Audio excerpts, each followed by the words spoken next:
Ladies and gentlemen, boys and girls, welcome to the Aussie Whisky Get Together, #1 here at Sydney Whisky Forum, as we dive out of the first week of International Whisky and dive headfirst into week #2, the traditional Sydney Whisky Fair week. Normally, we would be setting up for events all week long leading up to Friday and Saturday Sydney Whisky Fair, but we can't. As you can tell by my haircuts, we are still well and truly in lockdown here to push through. But we've got 3 nights of, we've got 5 nights of Aussie Whisky, but 3 nights of Aussie Whisky Get Together to make our fun this week with some legends and icons from all around Australia. And tonight we're kicking off with a mixture, a cacophony of distillers, blenders, bottlers, and all sorts of people from around Australia to have some drinks and have a little bit of fun. Now, we did make up a number of sample packs that we've sent out all around the country, so people will be drinking along with us. If you did manage to get one of the sold-out packs, don't worry.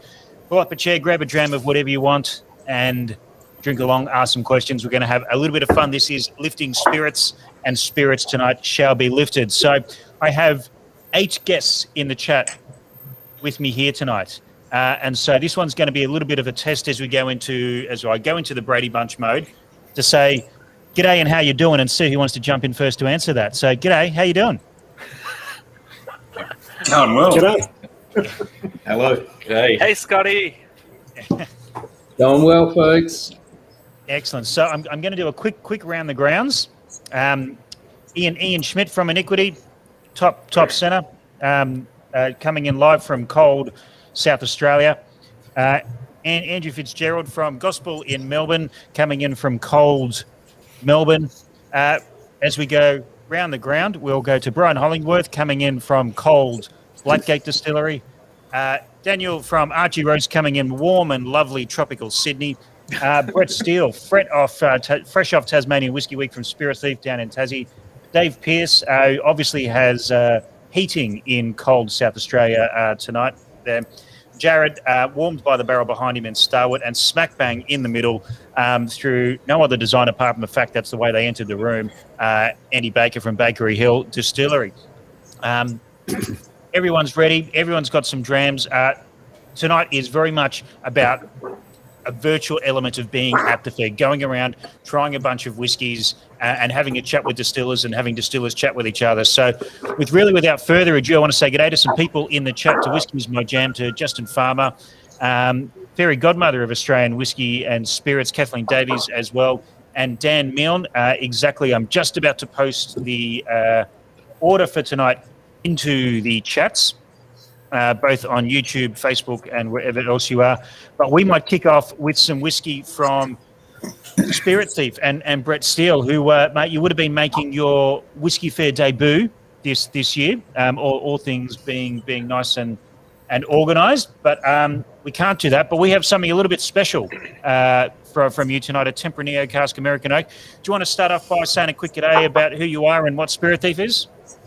Absolutely. Hey, Scotty and everyone out there. I can just see Peter Bignell's jumped in as another fellow Tasmanian who's watching. So that's amazing to be a part of this here in virtual land. So, Scott, when you invited us earlier this year, I was very excited to be coming up to Sydney and joining this fantastic group, some of which are here tonight.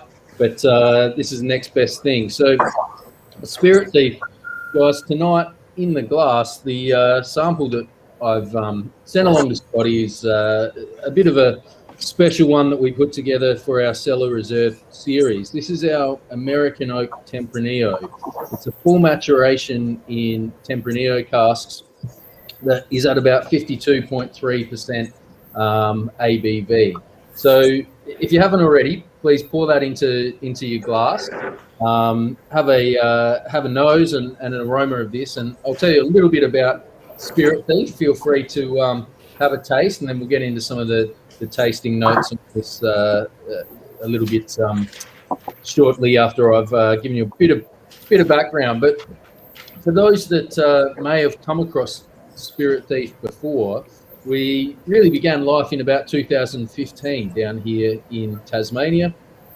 At the time, I was running a tours company. I started out Tasmanian Whiskey Tours here. So I've had a chance to take a lot of people around, both from Australia and international, around all the southern distilleries and even the ones in the north for a number of years. And in 2015, myself and two legends in the industry down here who were working at Lark at the time, Jared Brown, who now works with Hobart Brewing Company, and Ian, who runs Gold Bar. I'm sure some of you are familiar with Gold Bar. We got together and said, what can we do with Tasmanian new make spirit that really was outside of what was happening at the time? We saw a lot of port and sherry being laid down and some bourbon at the distilleries. And personally, I'd come from South Australia's wine industry. So I grew up just outside of McLaren Vale there at Ranella, and had been a cellar hand many years earlier. We loved what Longrow was doing with Longrow Reds, and I think it was Jules that introduced me to Longrow Red Cabernet Sauvignon in about 2014 from Whiskey and Ailment there. So we got excited and said, what can we do with the wine industry from American Oak Shiraz and French Oak Tempranillo casks? And that was really our first sort of foray in 2015. We worked together with Dean Jackson, who's now at Spring Bay, in terms of laying down spirit from the original Redlands distillery out there at Plenty. And so jump forward a few years later, and we'd only just laid down pilot casks to find out how the toasting and charring and full maturation varietal specific wine casks were going to go. So some of you may have seen our original release in 2018. It was a very simple kind of bottling and label we got done, and that was for a French Oak Tempranillo, and we did an American Oak Shiraz in the red label. And they sold out pretty quickly. So off the back of that, we were able to get some capital investment and really grow and scale this sort of style of whiskey production that went forward from there. So we now brew and distill down in Huntingfield, about 20 minutes south of Hobart. On site down there is the original sort of playground, if you like, for Bill Lark and Casey Overeem. Casey's our landlord down there, so he kind of manages the site. But down there you've got the new Overeem with Mark and Jane. You've got ourselves out the back there with the Bond stores, and you've got White Label Distillery on site as well. So for the last 3 years or so, I've been brewing and distilling using the equipment down there, and it's an 1,800 litre copper pot wash still and an 800 litre spirit still. And the spirit, or the whiskey that you've got in your glass this evening, is our first release from what we're calling our Stellar Reserve series. So this flyer may have made its way around to some of you, but we have 3 styles in our Stellar Reserve series: our original American Oak Shiraz, our French Oak Tempranillo, and what really became an R&D project is our American Oak Tempranillo, which is what we've poured for you guys tonight. So if you haven't already, please have a taste, enjoy this whiskey. Do we get into tasting notes at this point, Scotty, or do we let the sort of jump in? Think, it's completely up to you. I find writing tasting notes quite boring myself, so I wouldn't go that far. But I must say, before we jump into tasting notes, I'm very glad that you guys pushed ahead and did lots more things, because those first releases, if you didn't jump on them, Gold Bar down with Ian there was one of the very few ways you could go and try them, which was great, because you'd try them, and then you'd wake up the next morning and not remember anything, and so you couldn't really recall what the booze was like, because you tend to have so much fun at Gold Bar. So it's good that we can actually have a little bit more to play with. Yeah, well, I think we did really only 110 bottles of each varietal back in 2018. We sent them out to a couple of bars in each state to try and spread it around the nation a little bit. And now we're happy to say that this is a core release, so we're able to sort of continue to create our American Oak Shiraz and French Oak Tempranillo. But this American Oak Tempranillo was a really lovely experiment to show us exactly what the oak is delivering compared to what the varietal is delivering within a pretty controlled experiment. It's not been, come from a fortified, so you're not going to find the sugar and the richness and the depth that's maybe associated with those more traditional styles. But Spirit Thief really tried to lay out from the get-go, wanting to find how we can use varietal specifics and bring that fruit to the forefront with a balance of toasting and charring, oak, tannin, and create a sessionable style of whiskey. So that's really our remit, what we're prepared to sort of push out there. We've got some Grenache and Cabernet laid down for the future as well. And I'm really excited to see how they change and emerge for us in the years to come. So we've technically been going for about 6 years, but this is really only in the last 6 weeks have we had stock that has been able to carry us through to this point. Start to see some volumes out around the country. So that's exciting. In terms of this particular whiskey, some of the thoughts around it and the nose and the flavor profiles that we get and that the tasting panel sort of came to was around this idea of the blood orange, maraschino cherries, almost like an old-fashioned style cocktail as a single malt. If there's any rum fans out there, you get some of the rum notes and obviously the American oak influence carries through, but this is quite different to the Shiraz that we've brought out as well. So yeah, the palate's very different to the nose. I found like the palate's got this real, maybe it's the rummy things you were talking about, but like a golden syrup sort of richness, but without the sugary element as well. A little bit more like dried sort of thing. Definitely. Yeah, I mean, for years, and I don't get me wrong, I absolutely love my port and sherry maturations and styles, and some casks that have been finished in red wine casks, and those larger ones can have a really great result. But we really wanted to look at what can we do if we, strip back, toast, rechar, recreate these casks as toasted and charred wine casks rather than kind of wet fills and things like that in the larger sort of style. So that's what we've sort of set out to try to get to as a particular journey for Spirit Thief, which we've only just begun. So just on that, I mean, you mentioned this is your first release of stock that you've stood there, brewed and distilled and sort of had complete control over. Is that correct? That's right, Scott. Yep. Yeah.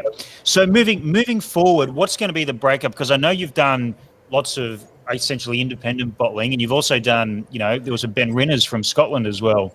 I still think, what percentage of Spirit Thief is going to be your stuff as opposed to independent bottled stuff moving forward? Yeah, great question. So the company started out really with the intention of being an independent bottler.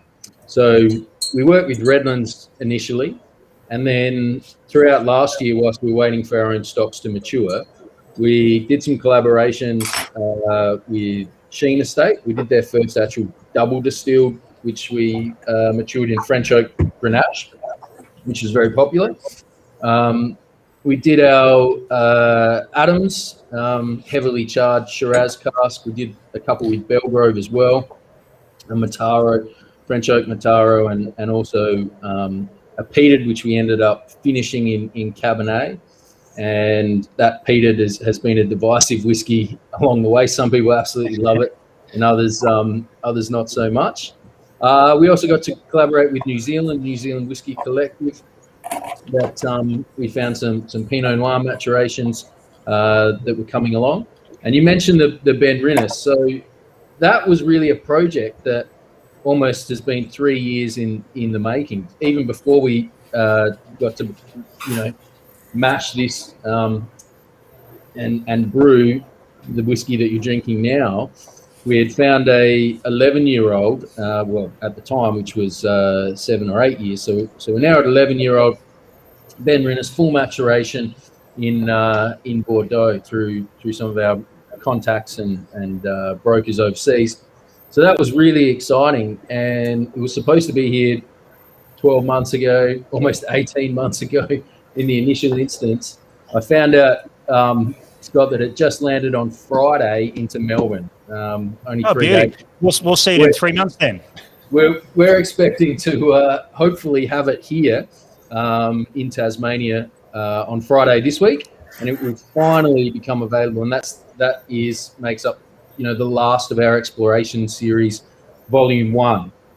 So exploration series, or our independent bottling, will continue on into the future, but maybe not for a couple of years yet. So for now, our concentration is really about wanting to use our own whiskies now, build a name on this, and look to see how the market responds and what you guys all think of this sort of style of whiskey. So I feel very privileged to be here tonight in amongst this group of quite established Australian distillers and getting to share it with a national audience.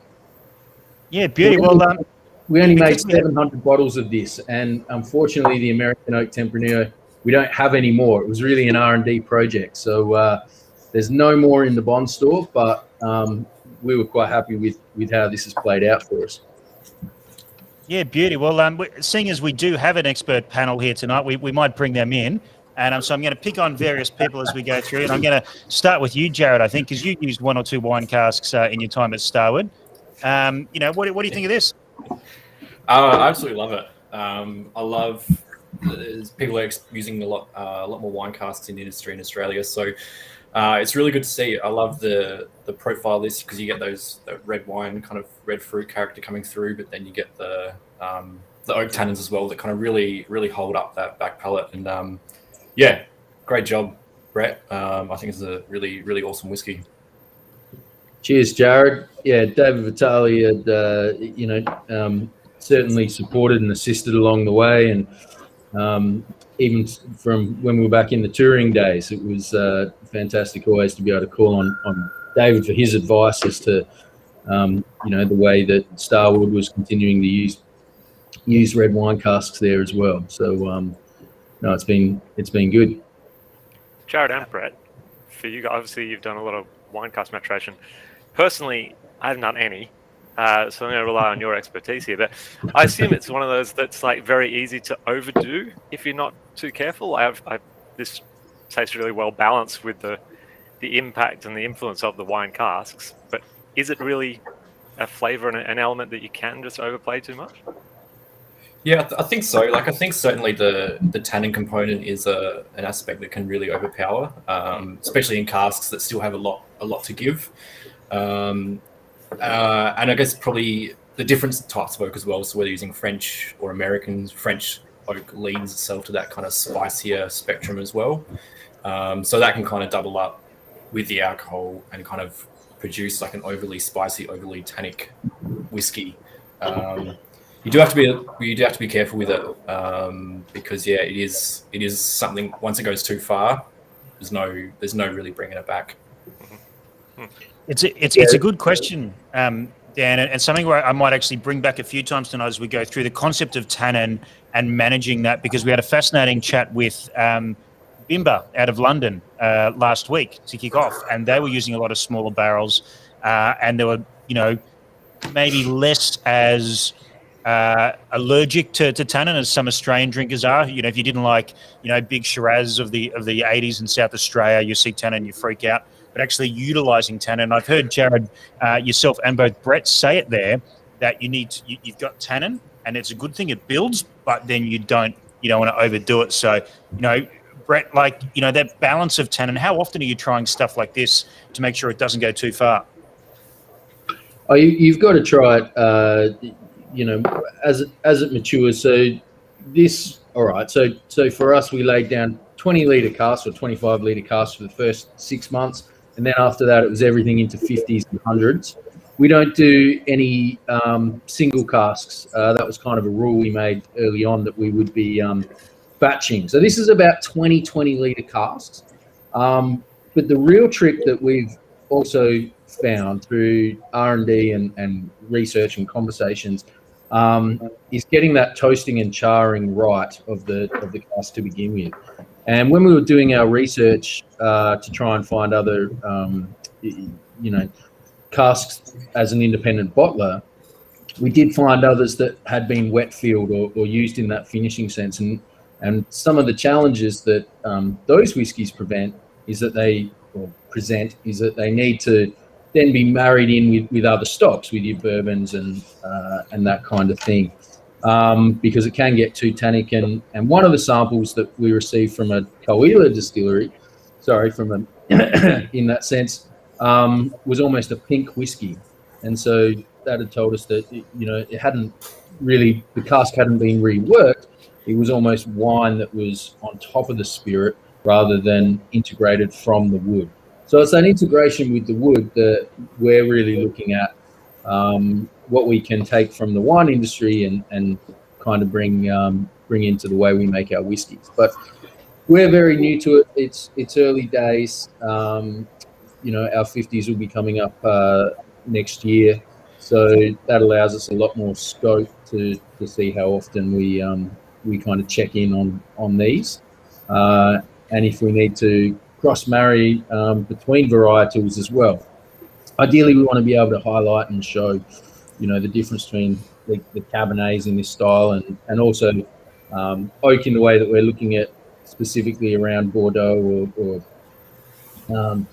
those other styles of French oak that lend themselves to different tasting notes as well. So it's a long journey. I feel like we're really just at the start of it for Spirit there. Yeah, beauty. Well, look, mate, thank you for joining tonight and sending that sample up for us to all try. You get to sit down and drink for the rest of the night as well, and just critique everyone else moving forward. So that's good fun for you. Thanks, Scott. And so this was our American Oak Tempranillo, and enjoy the rest of the evening, everyone. It's been a pleasure being able to present it to you tonight. Cheers, Brett. Beauty. Thanks, Brett. Everyone, feel free to jump in whenever, but I'm going to throw to a whiskey that I'm very, very excited. And as we move in order tonight, we're not moving in rarity or price point or anything like that. We're going to try and move in flavour profiles, which is quite difficult when every one of the get-together nights we've got 8 quite big, bold, bruising, often 48% above whiskies. But I'm going to throw to Andrew Baker and the Bakery Hill Distillery for something called Death or Glory. Thanks, Scotty. And Brett, I've just got to say that whiskey was bloody delicious. So I think you said you're all out of it, but I think you need to make some more quickly. Some is available at the Oak Barrel website. Is it really? Thanks, Andrew. Yeah, put a bottle of salt. That we're not out of it as stuff, but it's, we haven't got any more in the Bond store, but there's plenty on the website, and as Scott said, right, we've Oak Barrel around the country. So it's great.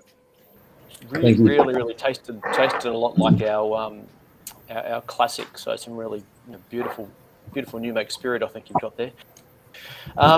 Thanks, guys. Thanks, everyone. Great, everybody. I was in the middle of the universe, and now I've changed.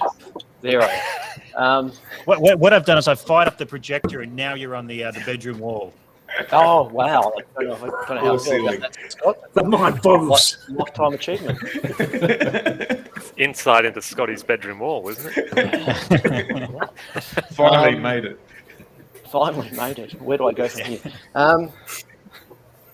Well, would have been awesome to be at the Australia doing this, but here we are, the next best thing. I'm not going to really rabbit on to our distillery. I think a lot of people know our story. My father David started us 21 years ago. Been making whiskies ever since. Generally, we are American oak ex-bourbon maturations. That's the traditional style. Dad really loved his his Bayside Highland style whiskies.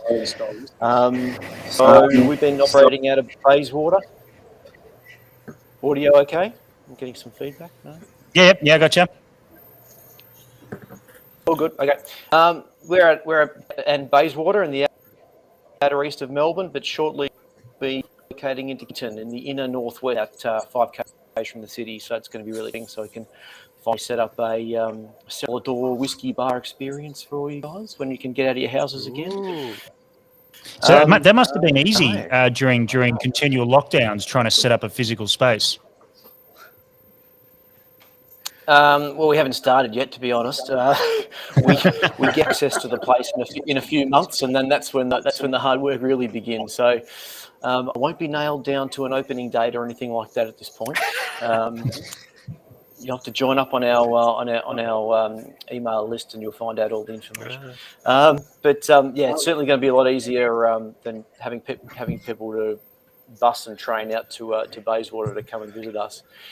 The whiskey that you guys have got is very special to us. I think, or maybe I brought it up to Sydney a couple of years ago for a bit of a tasting. It was a barrel sample at that point.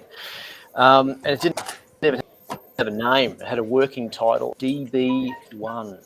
So I think canvassing some people in the room to see what they thought DB number one stood for. And it wasn't the first ever whiskey that dashed in the year 2000.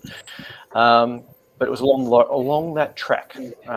So when he started making his whiskies, Mountain Goat Brewery in Richmond actually was doing the brewing.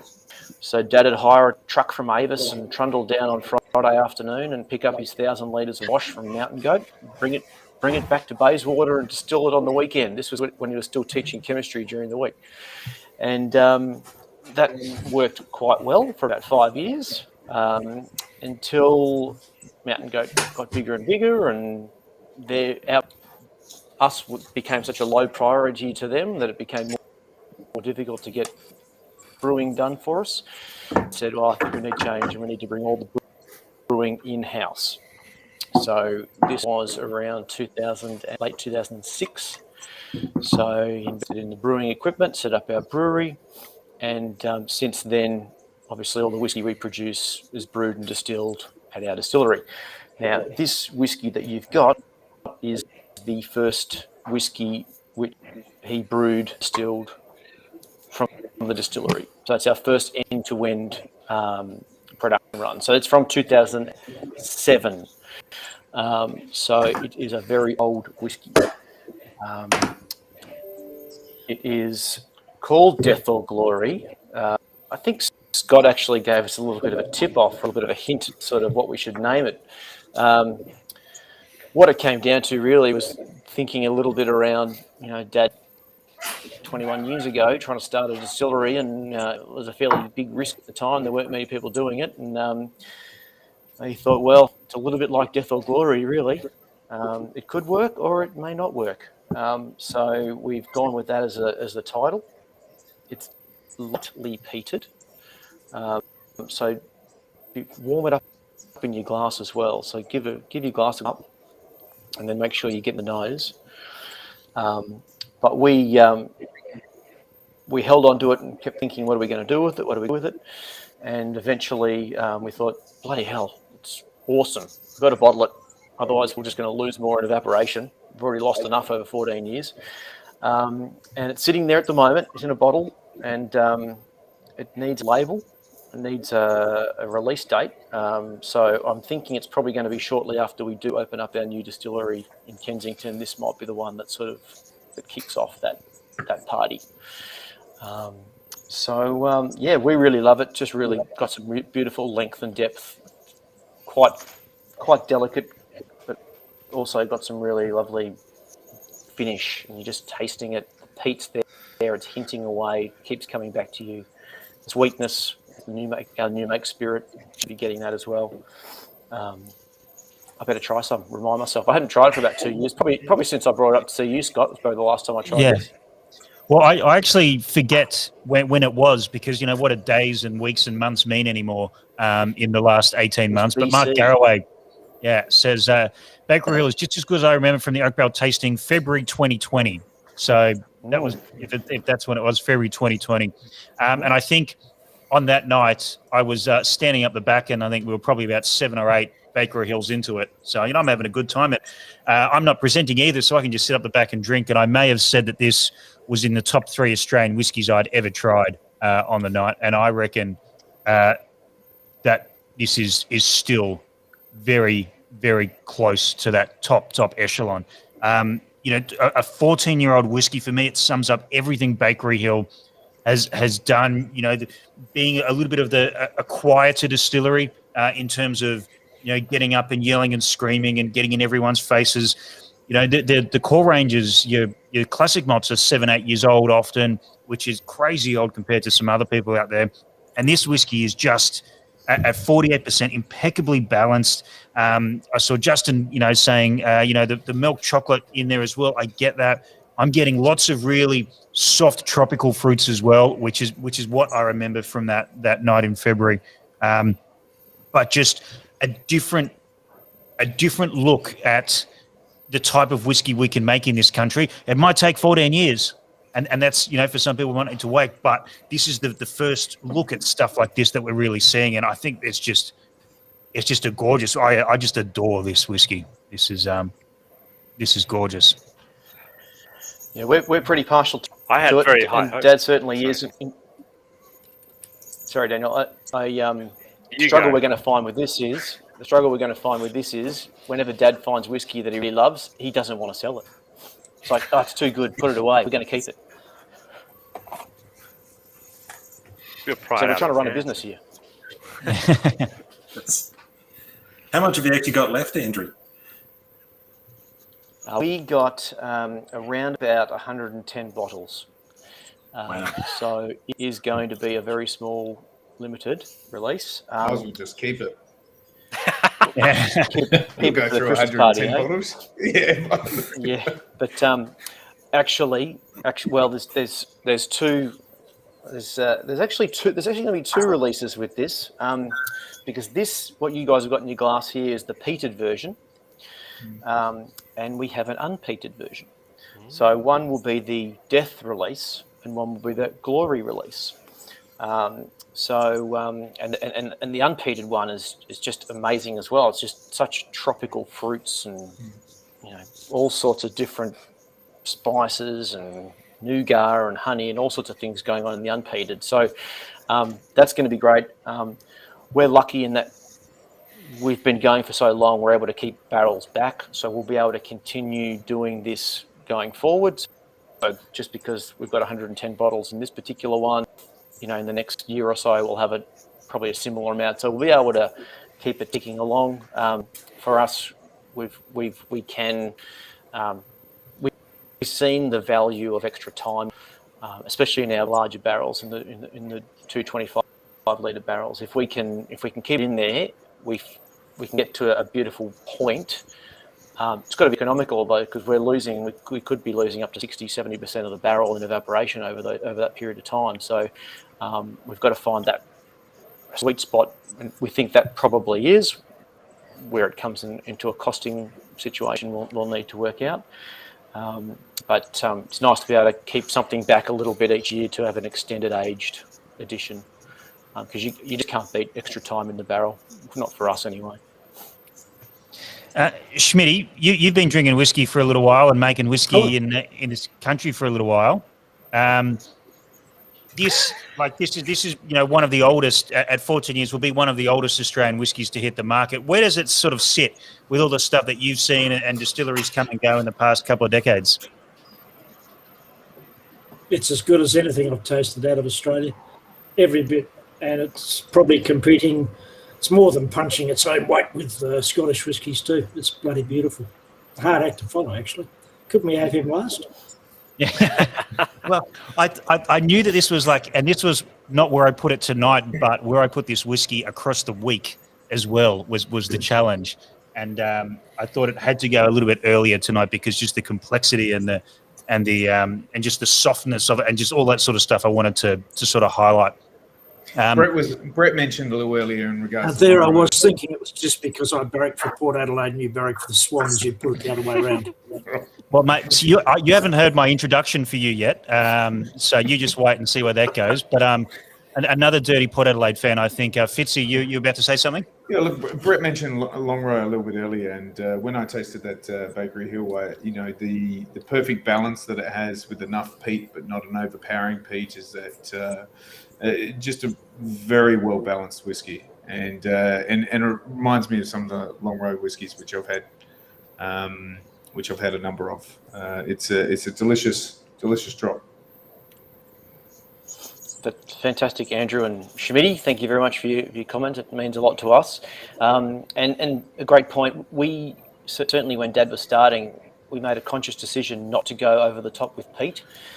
Certainly 20 years ago, trying to sell Australian whiskey was a little bit different to what it is today. So we wanted to make it quite the peat quite an inviting peat, I guess you'd call it. Something that really didn't dominate the palate, and it just really added something to it. Beautiful flavours of the spirit itself and the American maturation to come through. So, that Dad's a teacher. We come from a teaching background. We're trying to educate people in terms of what the flavours are and how you make it. We want it to be an easy entry point as well, that people can then spring off and try all sorts of different heather peats and also and stranger whiskies along the way.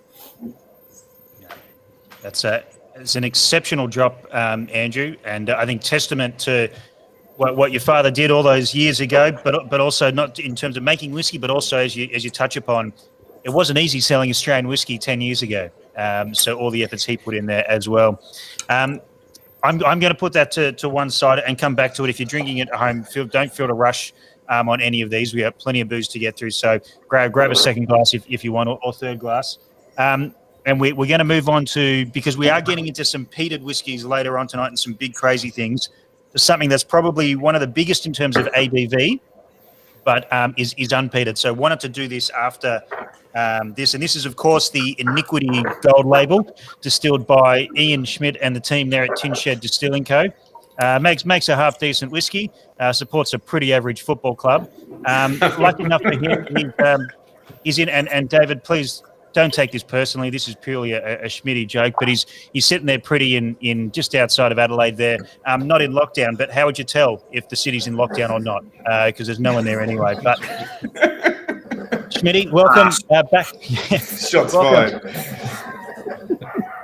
Hello, thank you for the welcome. Yeah, well, welcome back to Whisky Fair for your fourth or fifth or sixth visit, I think it is now, and gold batch 6. Yeah, okay. Thank you very much for that fascinating and friendly warm-up and introduction. Yeah. Hard act to follow, that stuff from Tasmanians and David Baker's and Andrew. I remember having a stand-up Barney with David Baker at Bad Frankie's once a few years ago. He was extolling the virtues of using bourbon barrels, and I was extolling the virtues of using port and sherry barrels. And the audience was very impressed with the very animated conversation we had. Didn't quite come to blows, but it's interesting to note that we now do a lot of bourbon barrel whiskies, and I think I've even seen a few fortifieds come out of David Baker's place.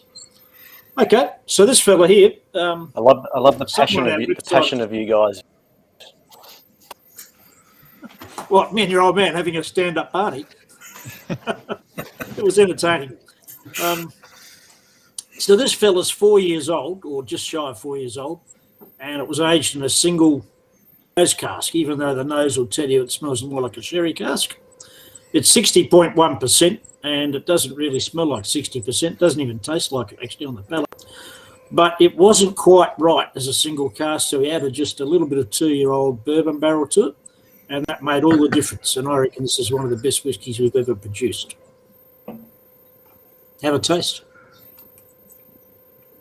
When you say that, Schmitty, the best whiskies you've ever produced, you've produced some stonkers down there in the past. What is it about this that puts it up into that echelon? Is it the balance? Is it the flavour? Like, what are you seeing as the distiller in this that makes you say this is something the best I've made? Well, it's in my hand right now. That helps. It's always a I plus. think it's balanced quite nicely, and it doesn't. We're trying to get away from that heavy tannins, heavy fortified sort of whiskey we used to produce that so many Australians still produce. I still love that style of whiskey, but I've grown to appreciate the more gentle nuances of a Scottish style whiskey, if you like, something with a bit more balance and a bit gentler, a bit more subtle. It's interesting. That's I mentioned that might be a team line tonight, and that's something we've seen in all three whiskies so far, is just celebrations of that complexity and that balance. And I think as well, that's really heads up blending from you guys to go and throw some 2-year-old at that whiskey to sort of figure it out. What was it? Was there something about the 2-year-old barrel that sort of went, okay, this is going to blend well, or were you just messing around to see what would work? We do a lot of messing around. I've now got Vic working with me full time, and you've met Vic, I think, haven't you? I've met we Vic, call him good bloke. Fingers. He's the good-looking one. We call him Fingers. He's called Fingers because everything he touches, he fucks. His nickname's really Passion Fingers. Anyway, every morning at 9:30, he'll come in with half a dozen whiskies for me to taste. It's 9:30 in the morning, if you don't mind. And I'm trying to deal with emails and pay accounts and that sort of stuff. And he says, here, try this. What do you think of this? And I tell him what I think, and he disappears. And 20 minutes later, he comes back with a whole new suite of whiskies to taste because he's done a bit to it. He's become a real artist at mixing and matching flavours, which is not surprising because he's a chef by trade. Incidentally, while I think about it, just add a few drops of water to this whiskey. It becomes so different after a few drops of water. It is, as it says on the bottle, a journey in spirit. So back to your question, over the months of Vic doing this, turning up with different samples all the time, he's actually learnt what really works and what doesn't. So if we've got a whiskey with some problems, it might be too tannинed, it might be too astringent, or it might be too hot, we know how to fix it. We know what fixes those problems. Well, that's what we call a problem. And that's why we stuck a little bit of young bourbon in this. Just for anyone playing at home, a quick reminder of Ian Schmidt at Whisky Fair, I want to say 2018, maybe 2019. Given the bagpipes a red-hot go there. Did get some sound out of it. Since. You did. It took a while, but much. you did get some sound. Yeah. You Anyone look like got a you're about to comment blow on your this? insides out, Ian. Sorry, Dave? You look like you're about to blow your insides out. I was. I struggled to get just the merest little peep out of it, but I've had lessons since. Oh, why So, didn't we any think of comments that?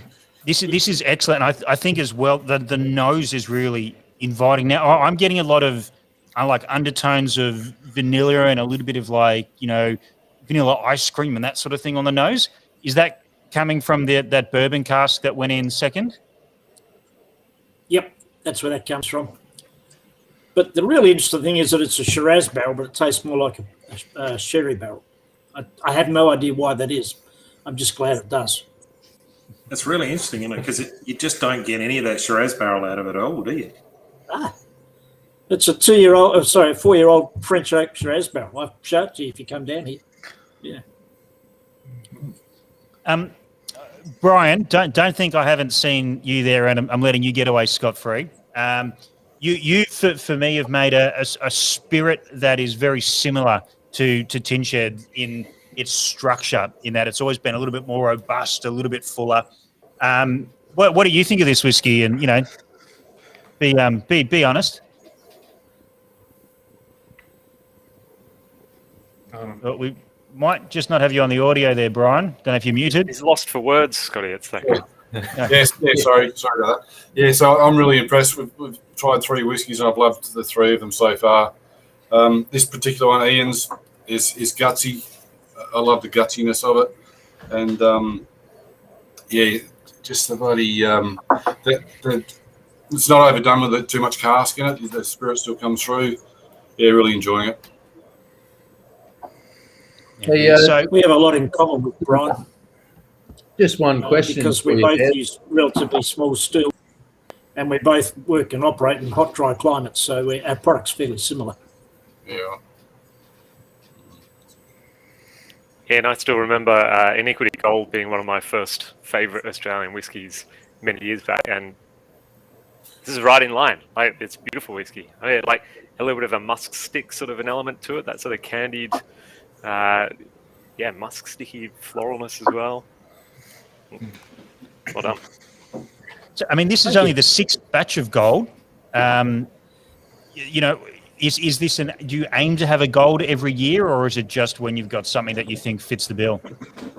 Well, we'd like to have a gold every week because they're quite profitable, but unfortunately, our mantra is that it's only every now and again we find something that's actually good to drink at cask strength, because neither Vic nor I are big fans of cask strength whiskies.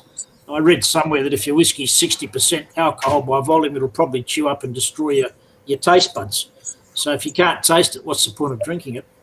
But the real truth of the matter is that out of every 10 casks, you get one that's an absolute ball terror, one that's an absolute shitter, and the other 8 are somewhere on the spectrum in between.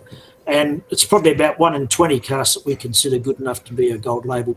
And if you're charging $280 a bottle, as we do, it's got to be good, frankly. Yeah. In fact, it's got to be great.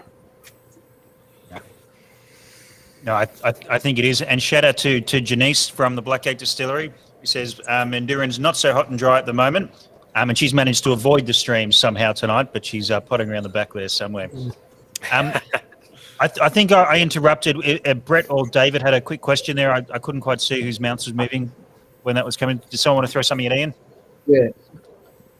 Yeah, just one there. And so did I read earlier on that the 20-litre cask actually do the Shiraz, the 225, or did you marry them separately? How'd you go about marrying them up together? It was not a 20-litre cask. It was about 20% of the volume. So it was a 225-litre Shiraz cask, and we topped that up with some 200-litre bourbon cask. Right, so the bourbon cask went into the Shiraz cask itself. Yeah, great. Yeah, we don't use 20-litre casks. I mean, we've got some. We did some for private barrel owners, but it's not something we like to use because, A, I find them a bit temperamental, and B, they're just not cost effective because for the same sort of dollars you can buy a grown-up cask at 200 litres. So why spend that sort of money getting 20 litres of wood when you can get 200 litres? Yeah, no, my mistake. 20%, not 20 litres, but yeah, it went into the cask itself. No, it's beautiful, lovely whiskey. Thank you. Ian, no other hard questions? In a bit of a warmer climate in Adelaide than compared to Melbourne, what kind of like evaporation are you seeing either per year or over the course of the maturation? And same question. I presume your ABV goes up as well. What are you seeing over the course of say like a 3-4 year maturation? Okay, we typically get about 12% angel share. Can be as low as 8, can be as high as 15, but at 12 seems to be the average. Our alcoholic strength goes up. We used to fill our barrels at 63.5% because that's what I read the Scots did. But we went around a year or two later and discovered they were all up in the low 70s, so we added water to them because they're becoming astringent. We now went through a period of filling barrels at 60 and we're now down to 57.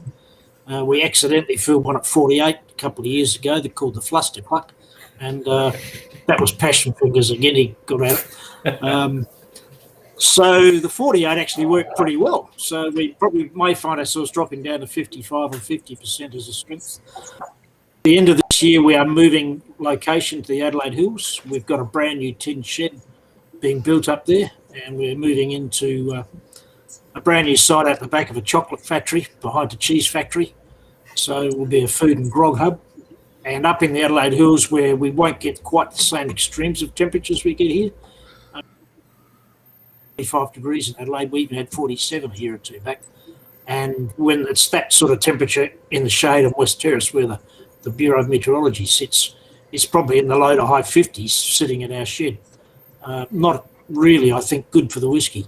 Quite happy to have 35 degrees, but anything over 36 I think is a bit extreme. So being up the Adelaide Hills, we'll still get 40 plus degree days, but not many of them, and every night time the temperature just drops dramatically. So we'll get probably more work, but not as extreme work in the barrels. Yeah, nice. Excellent. Okay. Great. Like awesome release. I think certainly probably one of the better gold batches I've tried, and every gold batch has been excellent. So I think that's right up there. Is there any? I know I've got a couple of bottles here in store. Is there any left of Gold Batch 6? Yeah, we got plenty. It was a 200-litre barrel, so we filled twice as many bottles as we normally do. Yeah, so there's plenty of it. Beauty. Good to hear. Okay. Thank you, Schmitty. Again, now your hard work's done. Sit back and start drinking. If you haven't already. Taking very close attention to what everyone says. I noticed Brian was very generous in his comments because his whiskey comes after mine. David Pearce is in trouble. Well, let's keep the two South Australians apart, shall we? Because that might get a little bit too crazy. So before we jump over to 5.9, we might go and dip a little bit further east to Melbourne and Starward with Jared. Head blender. Do you have product development in your title yet, or is that coming? Oh, I'm not really too sure. Yeah, I've got wearing a few hats at the moment, but head blender is kind of what I go with. So I've been in that role for about 5 years now, kind of in that position, managing the barrels, managing the liquid that comes out the other end. So it's been good fun, and I've seen a lot of whiskey go through in that time. But yeah, it was really, really nice to be here, and thanks for the invite tonight, Scotty. I'd much rather be at the Whisky Fair. I've had a few Sydney trips cancelled on me so far this year, but this is the next best thing, hanging out with you and all the other legends here on the screen. Well, you mean, people keep saying that, and it might be true, but I've had to lug stuff up and down the stairs when the lifts fall down at Australia Hall.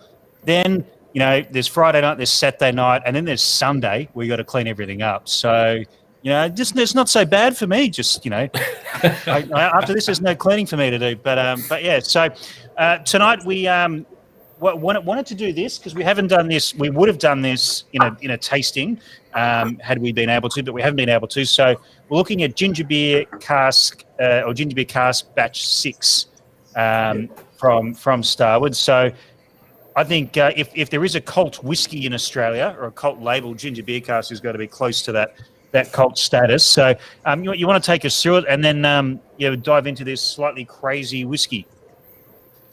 Yeah, absolutely. It's certainly been one of our more popular whiskies that we've produced over the years. I was just trying to think before when we released our first one, 2014, 2015. And I know a large portion of that barrel went to the oak barrel back in the day. So this was one of those kind of happy accident whiskies. Jace, our head distiller, was making some ginger beer. They had a bit more free time back in the early days of Essendon Fields. We weren't distilling as intensely as what we are now. So one day decided to go to cross the road to the supermarket, buy quite a few kilos of ginger, and make up a fresh batch of ginger beer. At the time, they didn't have a vessel to ferment in, so there was just a few old 50-litre Apera barrels hanging around that we'd used for the Solera release. So we thought, why not chuck it in there, ferment it, and just kind of see what happens. Fermentation went through, left the ginger in there for a few months, and then came out great, delicious ginger beer. What's better than the whiskey barrel-aged ginger beer? I thought, why not fill it with whiskey and just kind of see what happens. Put some whiskey in there. A few months down the track, some of the crew at the oak barrel comes down to the distillery at Essendon Fields, tastes through a whole bunch of barrels, and funnily enough, the ginger beer one was sitting there, and that's the one they tasted through, and there was a few positive comments surrounding it, so they decided to bottle it up and sell it as ginger beer cask number 1, which we wouldn't have known then. It would continue on into a series. That was under the old white label New World projects. I actually just finished recently, like within 14 days, one of the first batches, and I put the bottle aside going, that'd be really interesting if I could bring that out at the tasting, and I put the bottle somewhere and can't find it for love nor money. And while I would like to I take credit for being part of that oak barrel team that was on that trip. I wasn't, because I wasn't working at the oak barrel at the time. I was a punter, and actually I was at the tasting that was run subsequent to that with a couple of single casks under the white label, which included the ginger beers. So once again, Scotty taking credit for something he didn't do, but I'm happy to do it. You're in control of the microphone, so you can take all the credit you want. Yeah, thank God we weren't doing live streams back then. Otherwise, all these stories I'm making up, people will be able to fact check them. And yeah, so that was kind of the story of ginger beer and how that started. From then on, we got a little. I think the ginger beer cask number 2 was maybe a 200-liter barrel, 200-liter Apera barrel. Similar process though, similar ginger beer recipe, and then again finished with a Solera in there. And then kind of since then, every year we've scaled up a little bit and then adjusted the recipe just to kind of see what happens in terms of the ginger beer, and then also the whiskey that we put in. So this one, number 6, we've got in the glass, was probably the biggest variation in the ginger beer recipe and also the whiskey that went in. We use a lot of fresh ginger for this. And then with this number 6 as well, we use also a whole bunch of dried ginger as well, kind of added this like spicier ginger snap biscuit element to it. We just wanted to kind of shake things up a little bit. And then this is the first release that we've used some wine cask whiskey in there as well. So it's probably about a 50-50 mix of Apera and wine cask as well. And again, that was just to kind of shake things up a little bit and create a bit of a different flavor profile, get that kind of wine cask influence to interact with the ginger. And yeah, we're stoked with it. So this has been obviously another successful release. Every time we release these, they go pretty fast off the web store. I should give it a try. I haven't tried this in a few days, I guess. I love these sort of releases and the ethos behind them, because Starward with Twofold, Nova, Fortis, Solera, it's all about consistency. It has been from the day dot, from the Essendon Fields things. And then you get things like this, where there's nothing consistent or safe about it. It's just out there, and every batch has been different. Is there anyone on the Brady Bunch panel here that hasn't tried one of these ginger beer casks before? Yeah, I haven't. And what do you think? It's pretty out there. Yeah, it's out there, but I just love that spiciness. I mean, you can as soon as you bring it up to your nose, the ginger just hits you. But and then on the palate, it's much more balanced. But on the nose, I just get this big whack of ginger, and it's just delicious. One of the big challenges of this whiskey is obviously balancing the alcohol with the ginger spice, because ginger in itself is naturally spicy and has this kind of chili aspect to it. And when we try a few of the single casks of these, some of them are just wildly outbalanced. You just get this like big whack of hot ginger, huge amounts of alcohol, and it's just not really that pleasant. So that's why we use a bit of a mix of the Apera and the wine cask, and kind of mix and match and make sure when we get to the bottling stage that it's kind of all blends in and nothing's kind of overpowering right at the back. But yeah, we've loved making this over the years, and it's great to be able to do this so often as well. When we're up to batch number 6, we've got batch number 7 in barrel.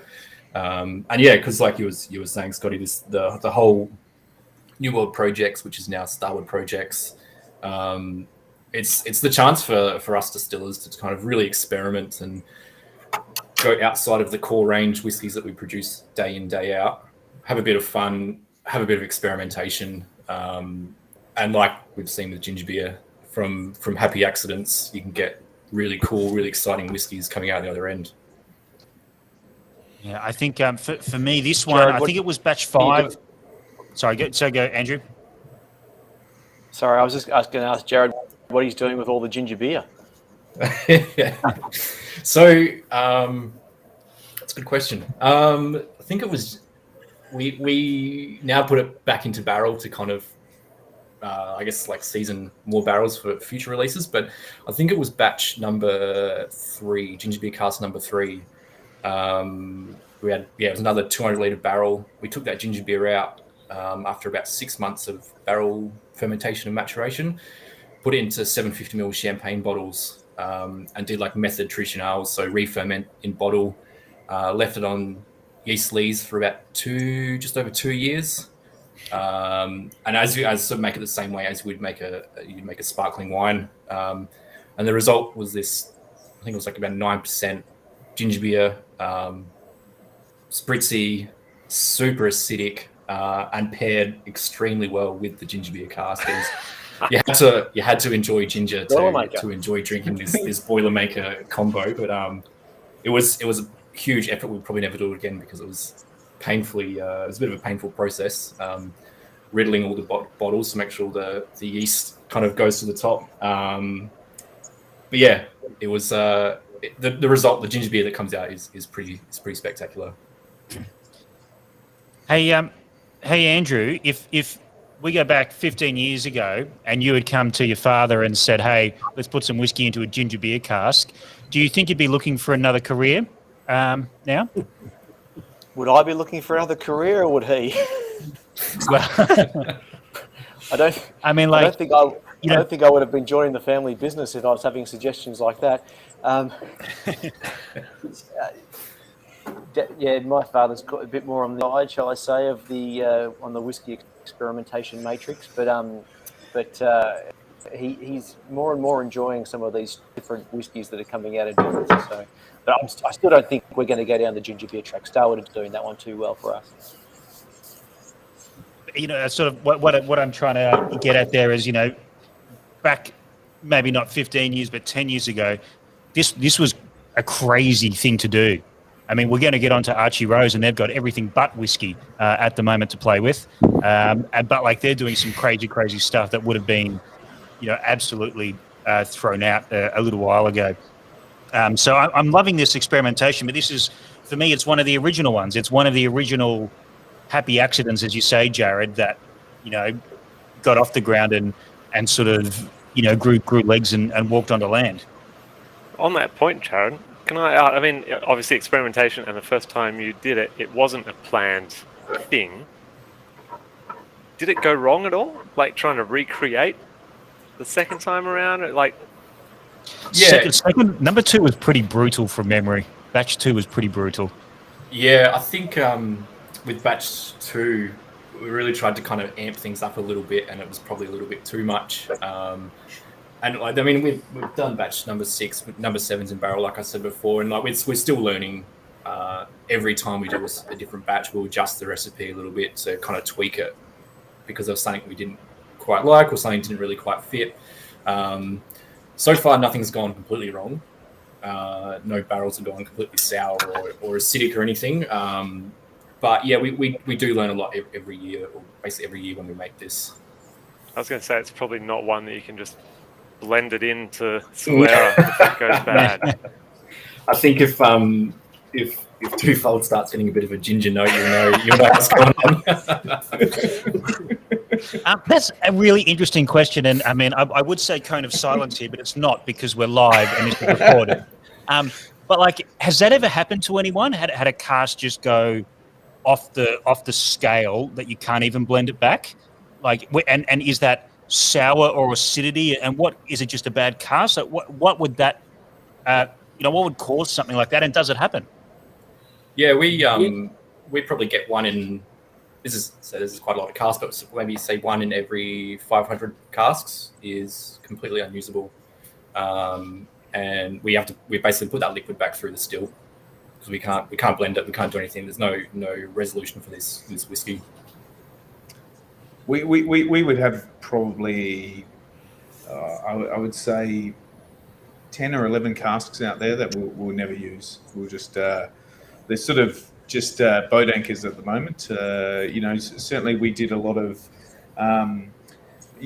with Melbourne Moonshine, we did a lot of single cask trial and variation. It was very much our R&D period, and there's some casks there that we thought would be interesting. Certainly when we're doing a lot of our own malting and floor malting and doing a lot of various things like that.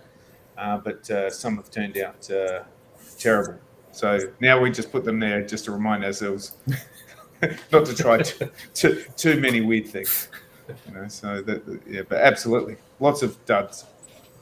And can you tell pretty much straight away Like, or is it 6 months, or do you have to wait 3 or 4 years and go, oh, hold on, there's something wrong there? It's 6 months if something's pretty funky. You're thinking, oh, I don't know whether this is going to work out so well. At a year, if it's not looking good, then it's this is not looking good, and we'll come back to that in 3 years' time. And when you come back after year 4 and it's still pretty funky, that's when you're just like, oh yeah, that's a trophy, that one. Let's never touch it and tell anyone about it until we go on live stream. You know? So, Yeah. Scotty, maybe we have to do the worst whiskey tastings. We all pick our worst barrel and distillery, please. and we'll bring them please. together. any day, Jared. I've got you. There's no way that doesn't lead to sales. Let's go for that one, eh? And unfortunately, Brian, your wife and co-distiller Janice Hollingsworth has just commented 1 in 500. We haven't filled that many casks yet, so that's something to look forward to. Then one is going to be absolute dog shit in the next few years. I'm not sure we're ever going to fill 500 casks, mate. Hang about, you'll get the shit one. It's a quick way ahead, Brian. Apparently, that's Yeah. still got more good. Good idea. Number 499. Jared, mate, thank you for joining us, and keep up the good work there, because we love what Starward is doing at all aspects in the crazy things, and in the core releases as well. And I was lucky enough to get down there in between lockdowns this year, and was going to be the first of many distilleries going to visit this year, and it looks like it might be the only whiskey distillery I visit this year. So thank you for only showing me good stuff while we were down there as well. Anytime, Scotty. Thanks a lot. Pleasure. We might go from one crazy cast to something I don't know much about, but could be equally as funky, going to David Pearce from Five Nines, who seems to have found the warmer part of South Australia as opposed to Schmitty. And we keep threatening and attempting to get you up here to do a tasting, and every time we do, the state gets plunged into lockdown. So I do apologise, David, but 2022 might be a good year for us. Yeah, let's hope so. I used to be in Sydney every second week with my day job, and I still haven't managed to get up to see you lately. So yeah, it's very frustrating. But anyway, at least we're not in lockdown. I feel sorry for you guys who are. It sucks. So yeah, I've got good whiskey. Yeah, exactly. And look, I love I love Jared's story about the ginger beer cask and sort of the ingenuity and sort of the experimentation that went into it. And that's kind of a bit behind this cola cask. So this one was just a bit of a crazy idea that Steve, the other half of Five Nines, had one day, and he said, why don't we just fill up a 200-litre cask with cola, fairly popular brand of cola, and he, got 100 bottles and sat there and patiently tipped them all into a cask, and then just let it sit there for a few months. And this cask was just, it was all carbonated, so it's just oozing out of every pore of this cask. And then basically just wet filled it with we'd actually had a couple of bourbon casks that weren't quite of age, and we tipped them in there and then just sat it in and used this cola cask as a finishing cask for about 8 months. So just a bit of fun, I think, if you can't have a bit of fun with your whiskey making, then, you need to get a change of job. If you just, I don't know, we just get bored filling the same cask all the time. So we tend to just try and find interesting casks. And if we can't find interesting casks, in this case, we made one. So this is the epitome of, Whisky Fair. And even though we do quite small sessions, and so using quite small amounts of whiskey, this is the epitome of the bottle underneath the table. And it's like, hey, I got something. Yeah, over here. Give this a go. What do you reckon? What? This would be the cruelest. What cask do you think this was matured in? And I think it's hard enough with sherry and wine, let alone this. That's right. Try and give it to someone and tell me what sort of cask it's come out of. Yeah. I like it. Yeah. I like it, David. I can taste the cola, and I'm really enjoying it very much. I'm a massive fan. Go, David. Sorry. No, go ahead. I haven't tasted it yet, but I'm just nosing it, and you definitely get that sort of sweetness to it, but it's not sickly. I remember one of the great whiskey books that I ever read was a very simple book. It was by Dave Broom, and he rated lots of whiskeys and then matched them with cola, green tea, and I think soda, and gave them scores out of each. And some whiskeys didn't work with cola and some whiskeys didn't. That really opened my mind into, okay, matching things properly. And I think this is very, very well balanced. How often were you looking at this finish to check it? Was this a weekly thing? No, look, Steve was just checking it monthly. It was actually sitting down because, we're a really small distillery. So we've got barrels spread from my back shed where we've got all our 100-litre casks because, it's down the bottom of a hill, so we can't wheel the casks down there. So Steve's cabinet-making factory where, the barrels just sit there and, he's working around them as he's doing his cabinet making. And so, whenever Steve feels like a dram on a Friday afternoon, he'll go and just pick a couple of barrels to taste. And when he felt it was ready, he started bringing samples back for me to taste. So, it was probably only tasted once a month, but we definitely wanted to make sure that the cask didn't overpower the whiskey. I have to ask, David, Justin's comment as well, and obviously having just had Jared and the series that has become Ginger Beer Cask, please tell me there's a series coming. Look, there's not yet, but I tell you what, it's worked out. We really like it, and so I think there is some opportunity to try some of the other flavours of cola out there, and not mentioning any brand names, but there is some very interesting flavours of cola out there that I reckon would go brilliantly with whiskey. I was about to make some jokes, but I'm being very careful because the lawyers of a certain popular cola company might be bigger than our might combined. So well, that's what we're worried about as well. It reminds me of when we released a Suburban and Cola, which was just an aged moonshine and cola, and we got a cease and desist letter so we're using certain assets of a particular brand. We didn't really take it too serious. We wrote them back, said we'd never heard of them, but they tended to continue sending letters, so we stopped. Probably wise. Yeah. Brett, you've got some weird casks and some weird red wine casks sitting around. Any cola cask in the Spirit Thief, or maybe a lemonade cask in the future? Have you got any of that lying down?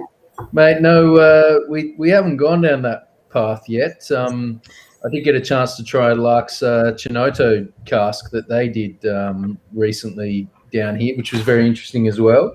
But I think, David, there's an opportunity here for Dr. Pepper, in those directions. Don't feel limited to cola as a category. These under-the-table bottles, maybe we can all do an under-the-table part of this series for, when we're back in Sydney in the future, Scott. That might be something for consideration. Any ideas after the sixth whiskey on a Monday night in lockdown?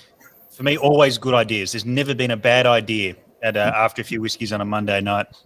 I'm just sort of getting some ideas of, there might have been two companies back in the day that ran a taste test thing, and you'd run into them at train stations and they'd give you the two blinders, like, which one do you prefer? Because one brand had a little bit of a superiority complex. Maybe we could do that. We could do a whole bunch of series, and can you pick the cola cask? Yeah. On the whiskey itself, I actually really, really enjoy this.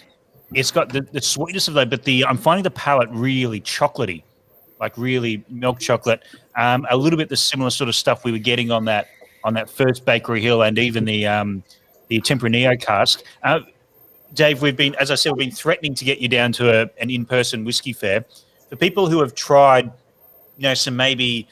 some cask finishes and various things from 5.9s, what is the DNA of the distillery that we might be showing through here? Look, we'll have our sort of standard release whiskey is our signature whiskey is our lightly peated, bourbon cask, which we tend to do as vatted releases. So there's, 600 or 700 bottle releases. So if you want to go and buy something at the cheaper end of the scale, then that's our sort of signature whiskey. We tend to use a sort of a peat from down the southeast of South Australia that is a coastal peat. We go and dig it up ourselves, and it tends to be, and we just lightly peat smoke the grain ourselves, and so it's quite gentle in the peat, so it's not overpowering the whiskey. But then we tend to just mix it up a bit. So, we use malted barley from over on the York Peninsula, so we try and use a single origin barley. But then we're just trying to feature very interesting casks from the South Australian wine industry and fortified industry. I think, we've just got an incredible history of winemaking and fortified making here in South Australia. So, we've got the ability to go and talk to the winemakers and get access to some casks before any of the barrel brokers or any of the cooperages get hold of them.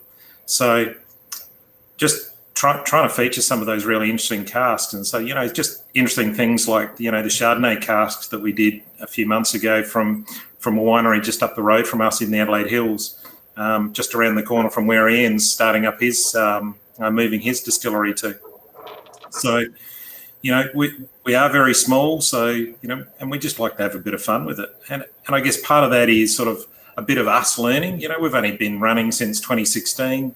So we're still learning what barrels our spirit works with in our climate.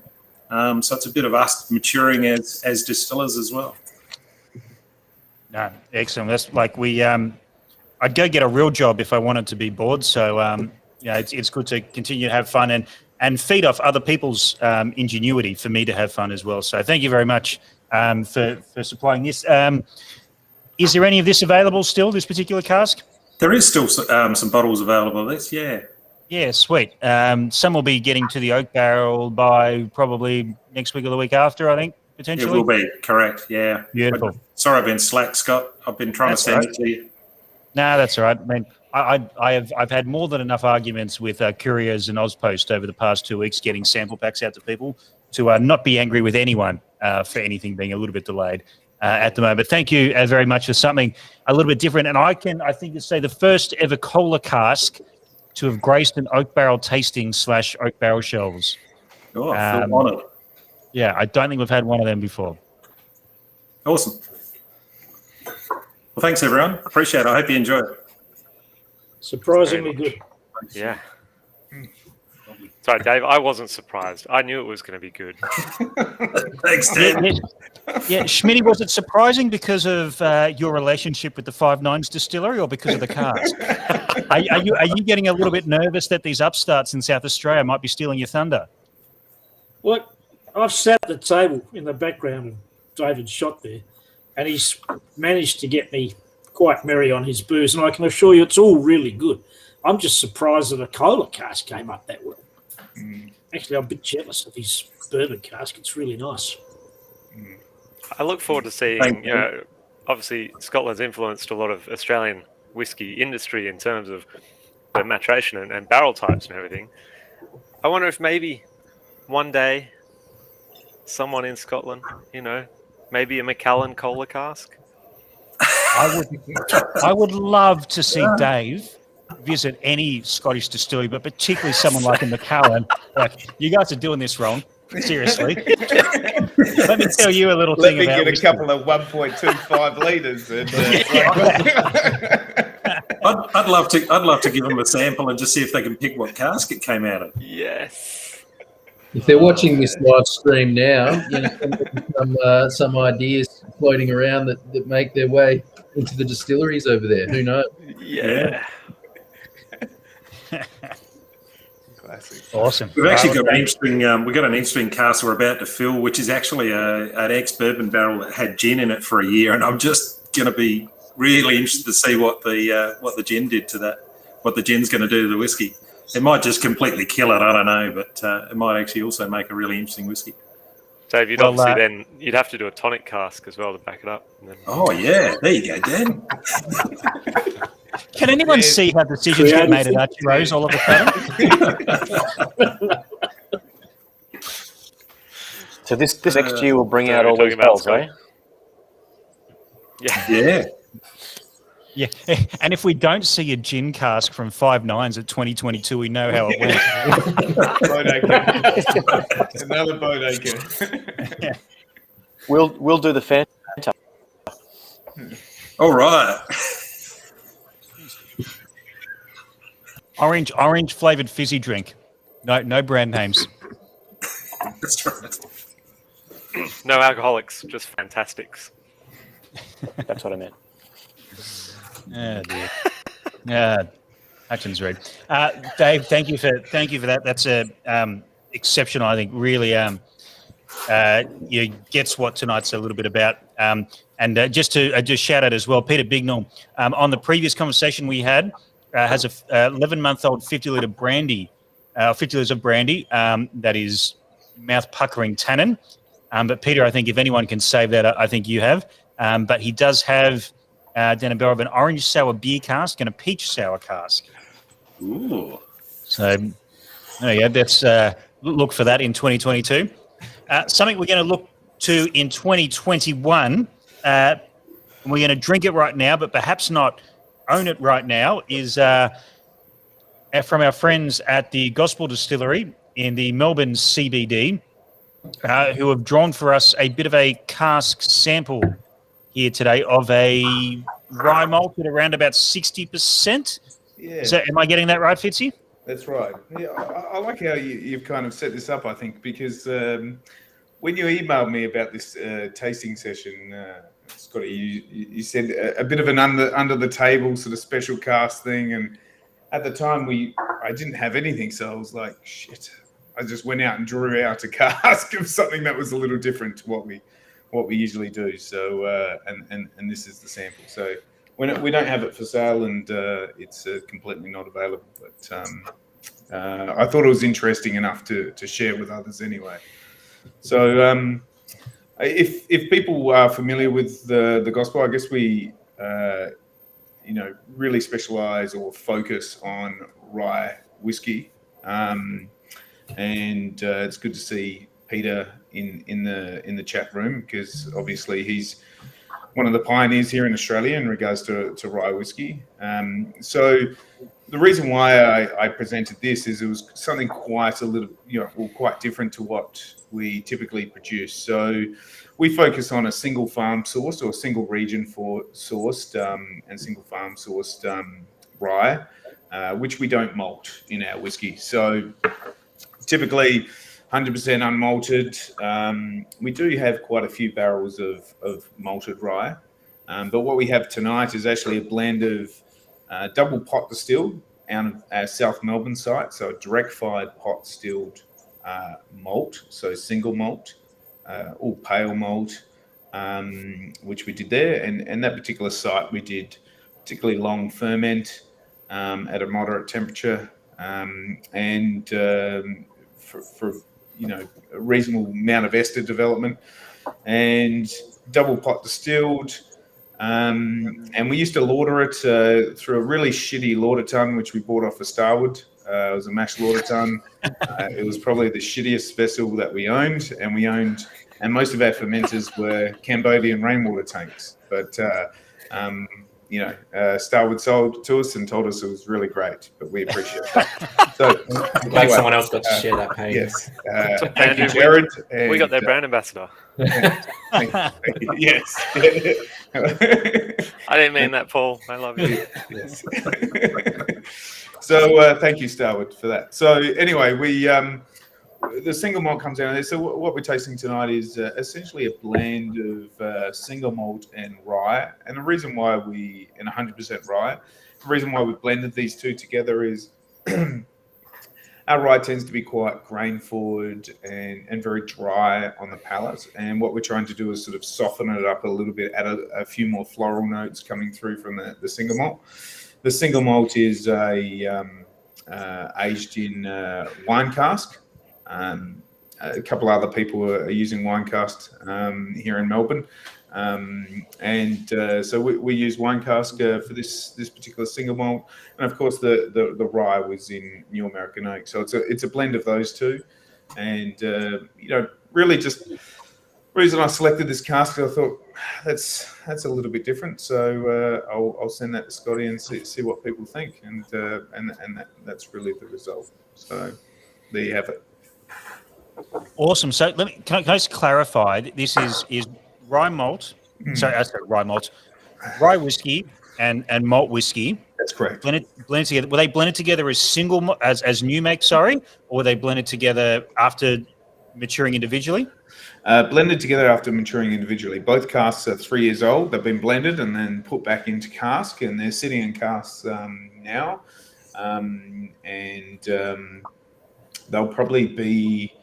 I mean, I think it's probably got a little bit more development to do. They've gone back into second fill American oak casks. Again, trying to bring out a little less tannin. We've got a heavy toast cask, so we're trying to bring less tannin and actually bring out a little bit more of the vanillin coming through from the oak, just to soften it a little further. But it'll probably end up being about 4 years. So 3 years as being an individual, and a year of being a married couple. Okay. Yes, and that always goes well. Yes. Yeah. Look, it may be a boat anchor. No. Look, I think it's showing interesting integration between, as I said, a very dry rye in which everything that we produce, and this sort of slightly funky sort of floral notes coming from the single malt. So it's we don't have too much single malt here. We have we have a few casks that we're sort of laying around that were sort of from the early days, and just kind of trying to work out what to do with them. And this is one of the things, I guess. I'm going to echo Dan Milne's comment in the YouTube here, saying gospel always has such a distinctive taste, which is still prominent here. I was going to say, yes, this still tastes like gospel. And I want to throw something else out to the panel of tasters we've got here as well. Does anyone else get cola lollies, or have I poured this into the wrong glass? Wrong glass. Wrong glass? It's tasting a little bit more like less cola lollies now. But I did get that in that first nose, and I think I might have bought this in the wrong glass. Andrew, what sort of, are we talking 50-50? What sort of ratio are we talking? Always over 51% rye, Dan. So, sorry. Yeah. 51-49. Not far off. Okay. Not far off. The single malt was at a lower ABV. So our rye sits at 62 when it goes in the cask, the single malt I think was at about 58. So. Cool. It's got beautiful sweetness and sort of creaminess, oiliness, and softness. I think far beyond its 60-ish%. Yeah, it's interesting. Our rye is very much there is a signature flavour to it. Somebody's mentioned it there. You really, I mean, terroir in grain production is one of the things that we're really exploring at the moment. Some people say it's nonsense. What we've seen, certainly in unmalted grains, is it's very, very much true. We just distilled some grain that we sourced from Gippsland, and just the new make coming off the still was drastically different to the new make that we have from the dry sort of grain that we get out of the Murray Mallee. So, the Murray Mallee sort of flavour from the rye really carries through all our whiskey, and sort of adding this softer malt to it is just a way of sort of, I guess, chipping away at the edges of it. So, a couple of comments coming through. Justin Farmer asks, "What am I on?" in regards to the cola lollies, but then Jacob Hosking, who I know and has quite a good palate. Very much tastes like gospel. It's got that DNA. I get the colies, but it reminds me of High West. And I think compared to High West is very high praise indeed. Yeah, well, early High West was obviously out of MGPI. And so, yeah, it certainly had a percentage of malt and corn in it. But I'll take High West any day. So. Hey, Fitzy, do you think your distinctive notes here in the spirit has much to do with the yeasts on fermentation? I'm just interested, did you use the same yeasts for the rye as you did for the barley? Yeah, so yeah, they're both distilled at a similar time, and would have been using the same yeast at that time. So we've actually got a hybrid yeast that we're running now. So, you know, same yeast for those two products at the time. The interesting thing is with the malt, it was double direct fired pot, whereas in our old place, because we were cheap buggers and we have no money, we jerry rigged up a boiler to actually boil the pot. So basically, is a direct copper pipe. So for the rye, because we couldn't filter the rye, and we didn't want scorch in rye, because as much as some people love scorch in rye, it's something that we wanted to avoid. So what we have is like two spirits, both double pot distilled. One was direct steam inject for the wash production of the rye, and whereas the malt was double direct fired, because we lauded the malt through that shitty lauder that we got off it. I'm glad you said that again, Andrew, because I'd almost forgotten. I just want to make sure people know Starward are card hustlers. If it makes you feel any better, I think the mash tun that we ended up with originally down in Huntingford was from Archie Rose. So, you got that mash tun. And it was great, wasn't it, Brett? Wasn't it amazing? I always wondered who was stupid enough to buy that mash tun.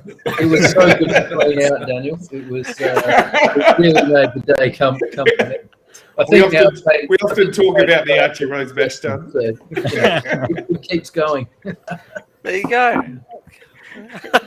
Could have been worse. Thank you. I appreciate that, Brett. That's Starwood's gone up a notch now. So, Brian, is this convincing you to continue to make all your own equipment as opposed to buying it off bigger distilleries? Yeah, absolutely. I just, what I've got works, and I'll just stick with it, I think. So surprisingly, the mash tun we didn't even bother trying to sell. I think we just gave it to somebody or something when we moved to Brunswick. But Brian, I might add in, no one has said that they didn't work. They just said they didn't work very well, the stuff that's been purchased off bigger distilleries, you know? Sure. I'm really enjoying this. I think it's sort of, as you were saying, Fitzy, there's probably a little bit more marriaging to go on to get the two elements to sit next to each other, but there's a lot of good things happening here. And what, as you know, people have said in the chat there's a lot of, you know, gospel DNA, and I think for me the most important DNA for gospel is that it is full of flavour. It is packed full of flavour, this dram. You know, it's at 60%, but, you know, beyond that ABV, there's a lot going on here, which I think is the most exciting thing. You know, is this? Did you have plans? Is this going to be released in the future, or? Look, you know, I certainly don't think it's ready for release right now. I think it's sort of something that we'll pick up again in another sort of 6 months and see how it's progressing. For me, any of our limited releases, it's about sort of. I don't know, adding another dimension to our standard releases. This is kind of getting there, but it feels a bit bolted on still. So, you know, leaving it in cask together. As I said, I think a bit more influence from our heavily toasted casks would be nice in this. I'm hoping to get a little bit more viscosity on the palate, a little bit thicker across the mouth. But yeah, look, if it turns out and if it ends up being an absolute cracker, then yes, we'll release it. Awesome. And I want to throw quickly to Andrew as a Melbourne stablemate. You know, when you know, Melbourne whiskey gets exported to the world, you know, it looks on. You must be happy with what Gospel have been doing in the past couple of years. Oh, we were stablemates on Sunday night. It was sorry, I can't say that on a news network. On commercial TV. That's right. Who was top of the billing? Who got first on the news bulletin? Was it you or was definitely it Bakery Hill? It was the Bakery Hill hour.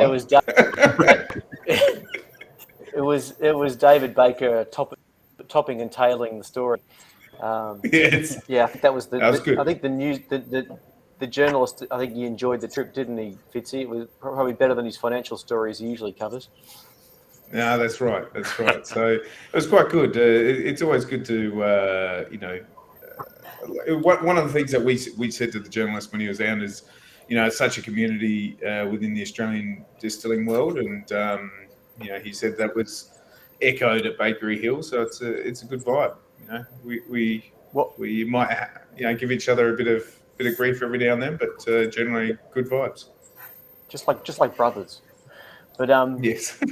I think what's going to be really exciting is, how fantastic is it to go down to Tassie for a weekend and you can go to 5 or 6 distilleries at least, whereas us on the mainland have struggled over the years by distance, the tyranny of distance. So, speaking personally around Melbourne, I think it's going to be fantastic with, that shortly, hopefully, when things open up a little bit, people will be able to come to Melbourne and visit the Gospel and Starward and Bakery Hill and Chief's Son and really, do a bit of tour. So I think that, genuinely, what we're really excited about and what we want to work towards. Yeah, no, it's great, and I think it's a really important fact to bring up. It's not just about lockdown ending and being able to go out, but getting back to the distilleries and going on these trails. I know, there's a few CBD ones in here, but getting out to regional areas who, as we forget, have really not had a, fair shake of it since late 2019 when fires shut down tourism in Australia, which, seems like a long and distant. And I do apologise again for at the Australian Spirits Auction in February 2020, getting up on stage as the MC and saying, "Thank Christ that's over, now we can get on with our business," and COVID hit. And so I do apologise for making that statement because it does slightly feel like my fault for saying the work is done and we can get on with 2020. Yeah.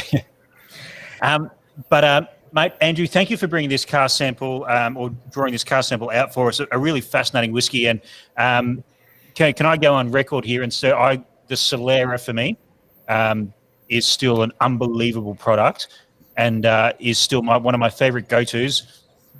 I think it might be my favourite gospel release outside of limited editions. The 1.5-year-old Solera, is it 1.5 years old-ish? Well, it's a blend, right? So it's a traditional Solera. Everyone keeps asking me how old it is, and I say, well, there's 5-year-old product in there now. There was 4-year-old when we started the Solera, and there's stuff that we added in there 6 months ago. So, you can I can give you the mathematical age, or I can give you the youngest age. So it's a true Solera. It's not a bunch of tanks that we just blend stuff together. It's actually a bunch of barrels where we feed it in the top and draw it out the bottom. So.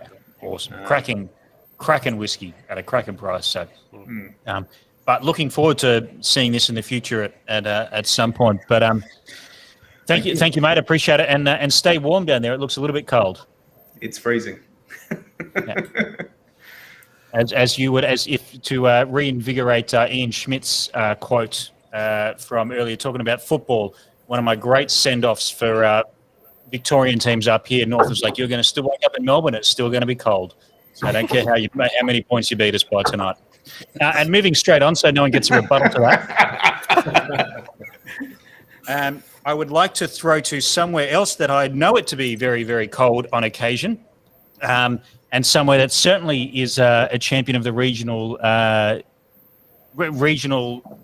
distillery and tourism, but also regional aging and that sort of thing.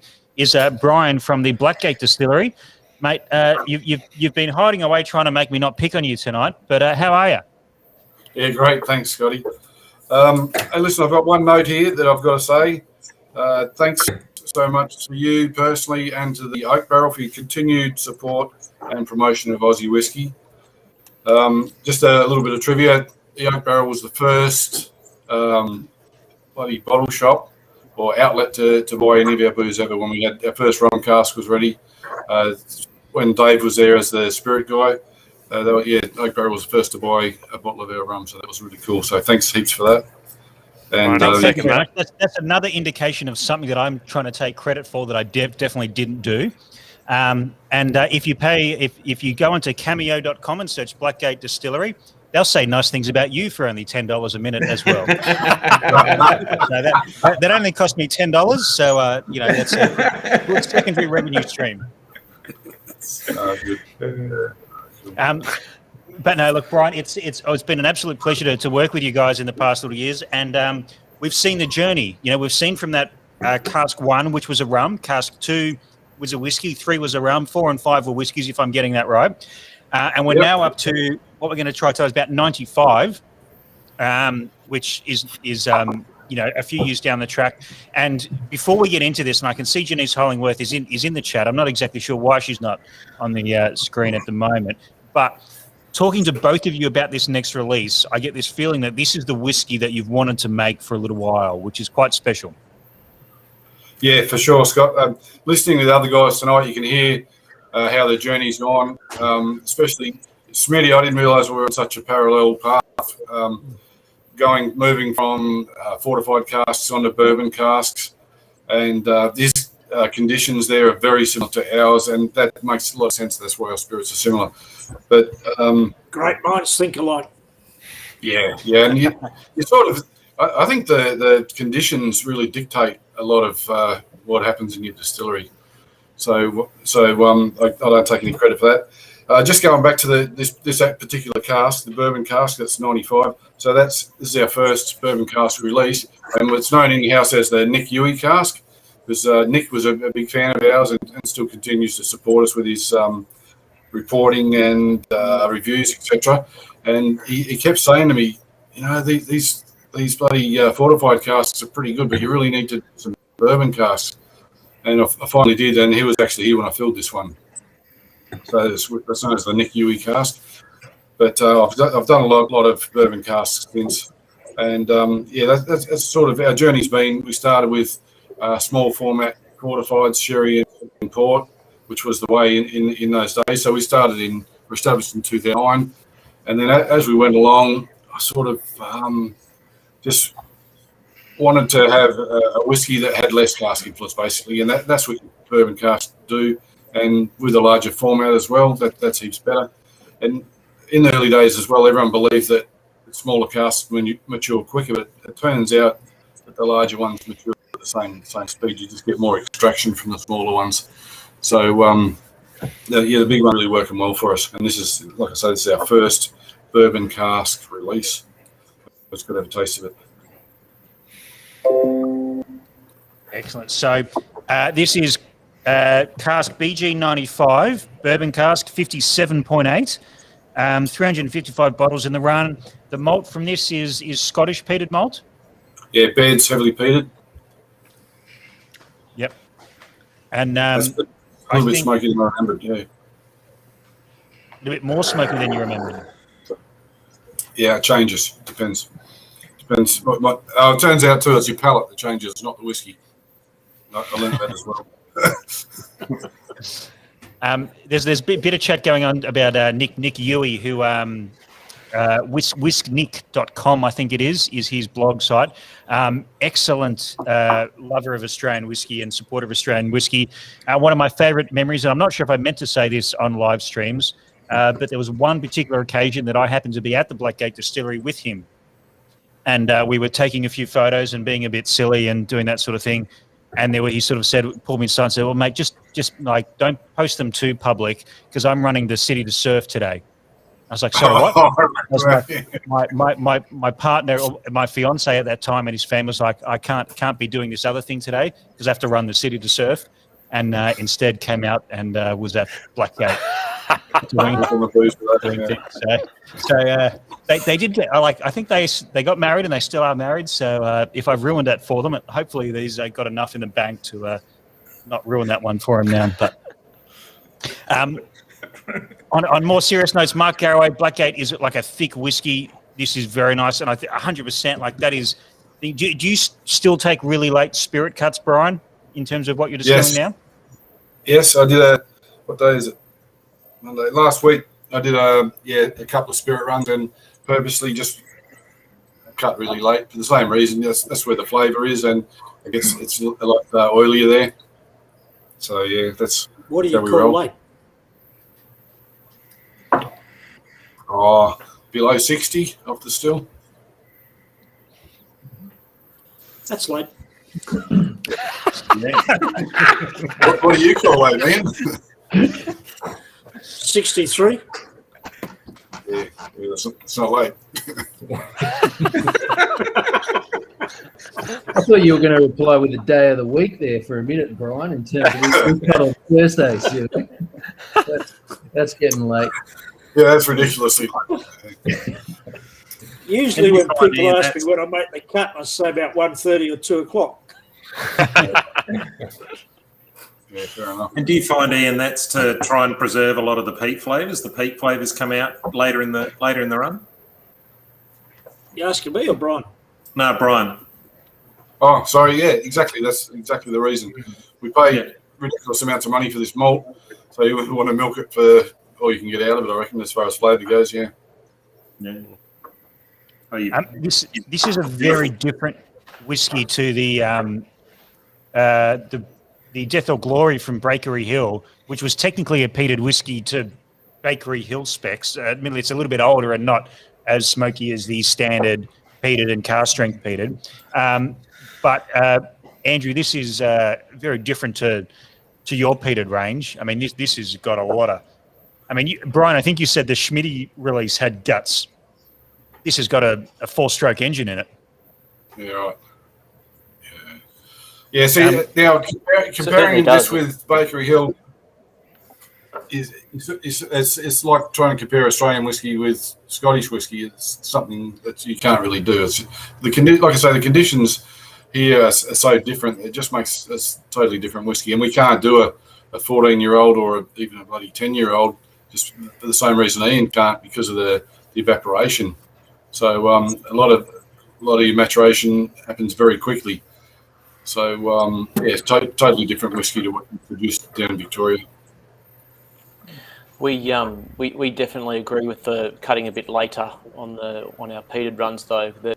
The later you can cut it, you're really getting that coming through, that the oils and the waxes and the creaminess coming through. So we do cut later on our peateds than on our unpeated.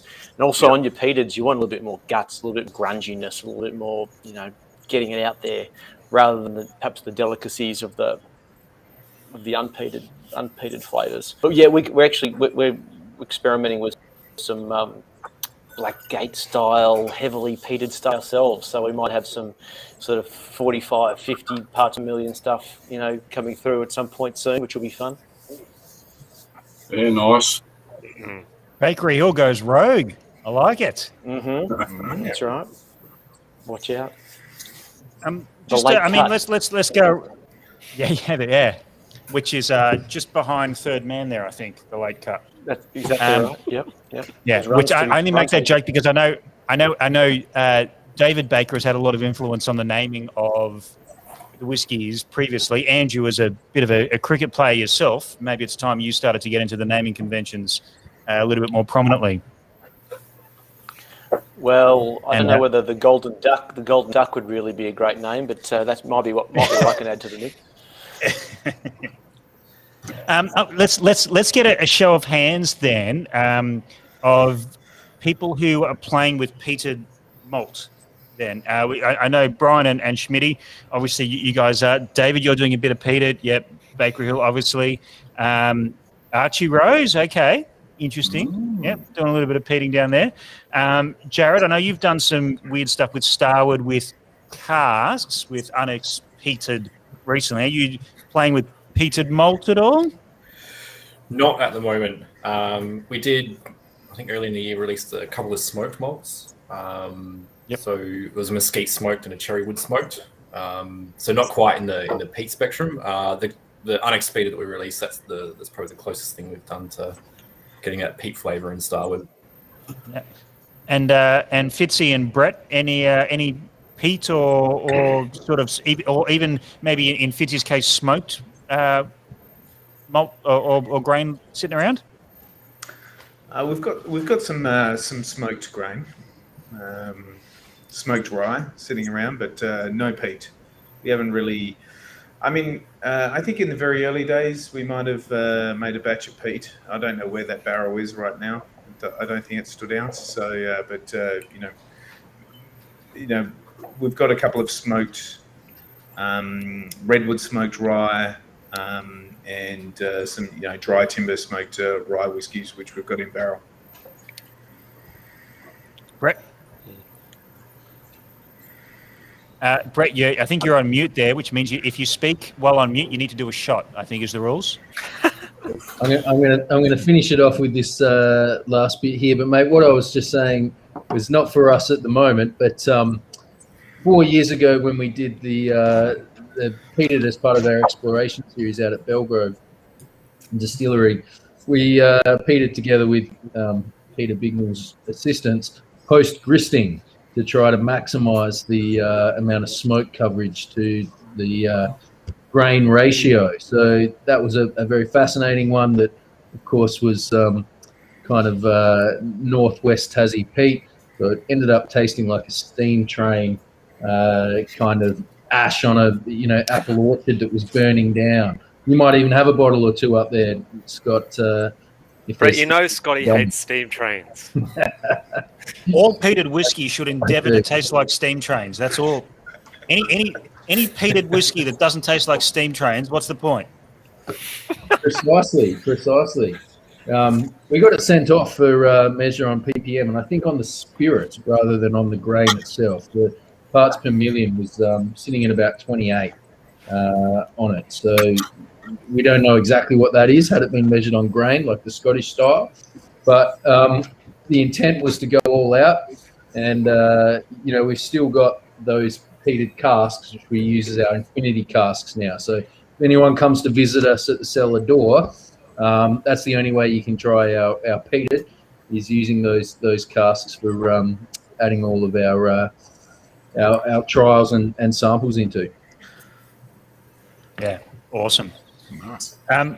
Brian, this is a joy, this whiskey. I mean, you've done some really heavily peated stuff in the past, and I've been lucky enough to try some of this spirit in new make form. But to see it in its finished product is excellent. And we make a lot of great peated whiskey in the country, and I think this is just another bow in Australia to say, there's the Bakery Hill style. There's as Brett was saying, Peter at Belgrove does some we're going to try tomorrow night.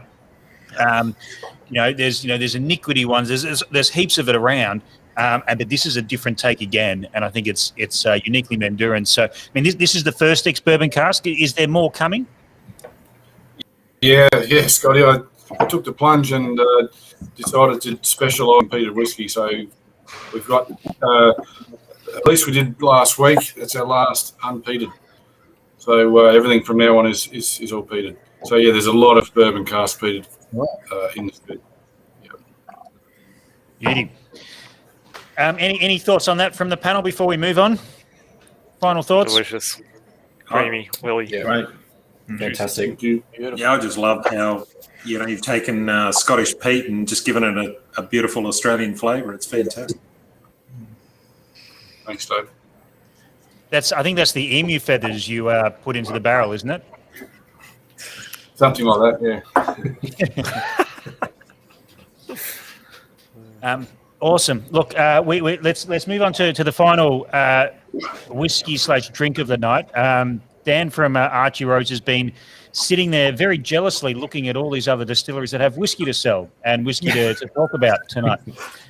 Because such is the popularity of Archie Rose Rye Malt and Archie Rose Single Malts that it's been on very strict allocation the past couple of years. Well, since it was first released, let's be honest, there was never a time really when you could buy heaps of it. So what we've got as a bit of dessert tonight is something called Blasphemy, which is much closer to whiskey than I initially thought, having had a bit of a chat. So Dan, your time to shine, mate. Do you want to tell us a little bit about this? Yeah, look, I mean, I was pleasantly surprised to be still invited back to Whisky Fair this year, being that we didn't really have any whiskey available. Oh, it was a late call. It was a really late call, let's be honest. The Stephen Bradbury still got it. And also, I have to say, also very pleasantly surprised, just surprised actually that I thought we would be the most blasphemous thing here tonight, but obviously David has just outdone us, I think, in many ways with that cola cask. It was stunning.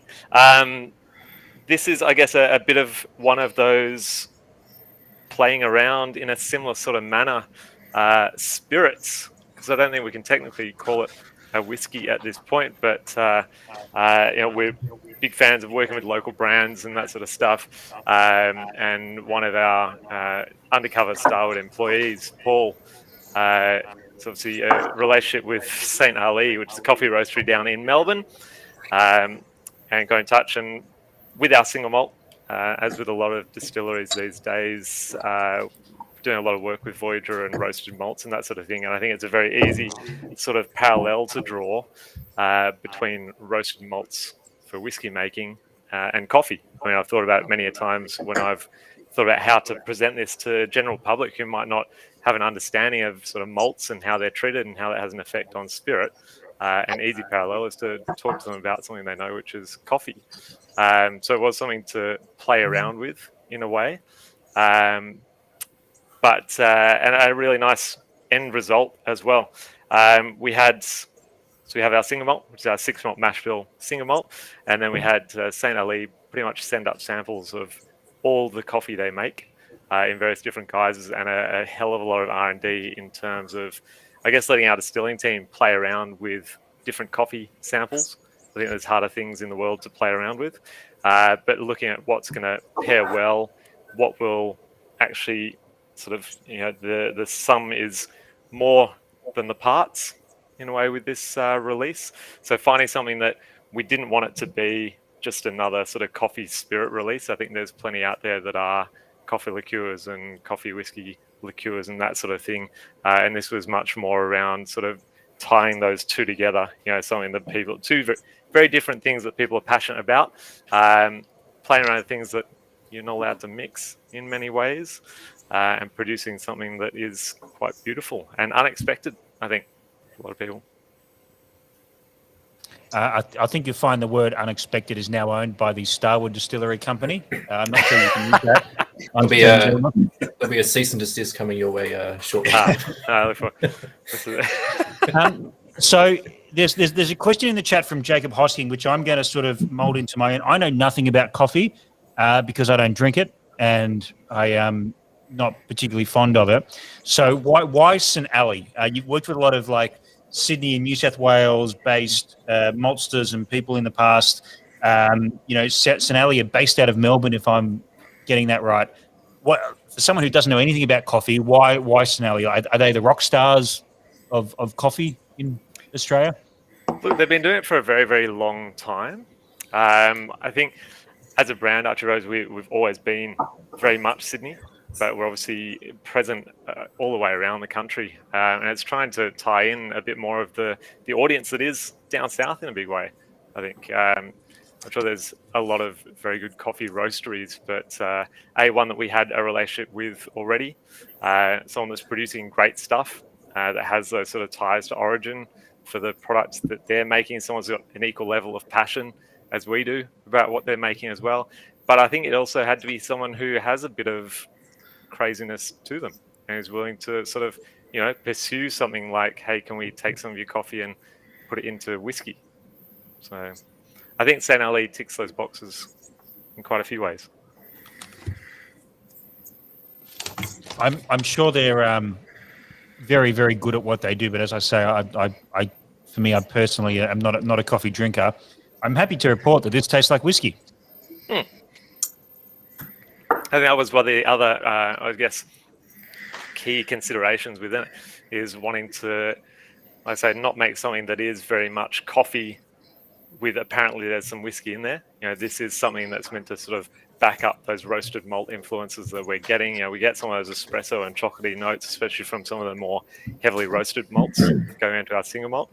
So it is something to pair into those and really elevate some of those flavors that we have in there.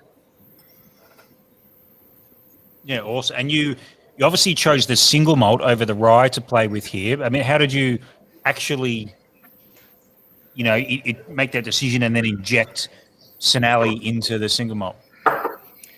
I guess it's looking back at that 6 malt mash bill. It is something that we're quite passionate about in looking at the contribution that different malts actually have on the end product, right?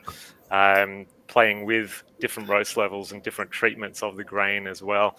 So because it had all those elements in there already, and like I say, especially those more of the chocolate malt in particular, and some of the more heavily roasted malts, those influences already just tie in very, very well with coffee. I think our rye malt in particular might have been a bit harder of one to get this sort of balance and integration with, if that makes sense. Yep.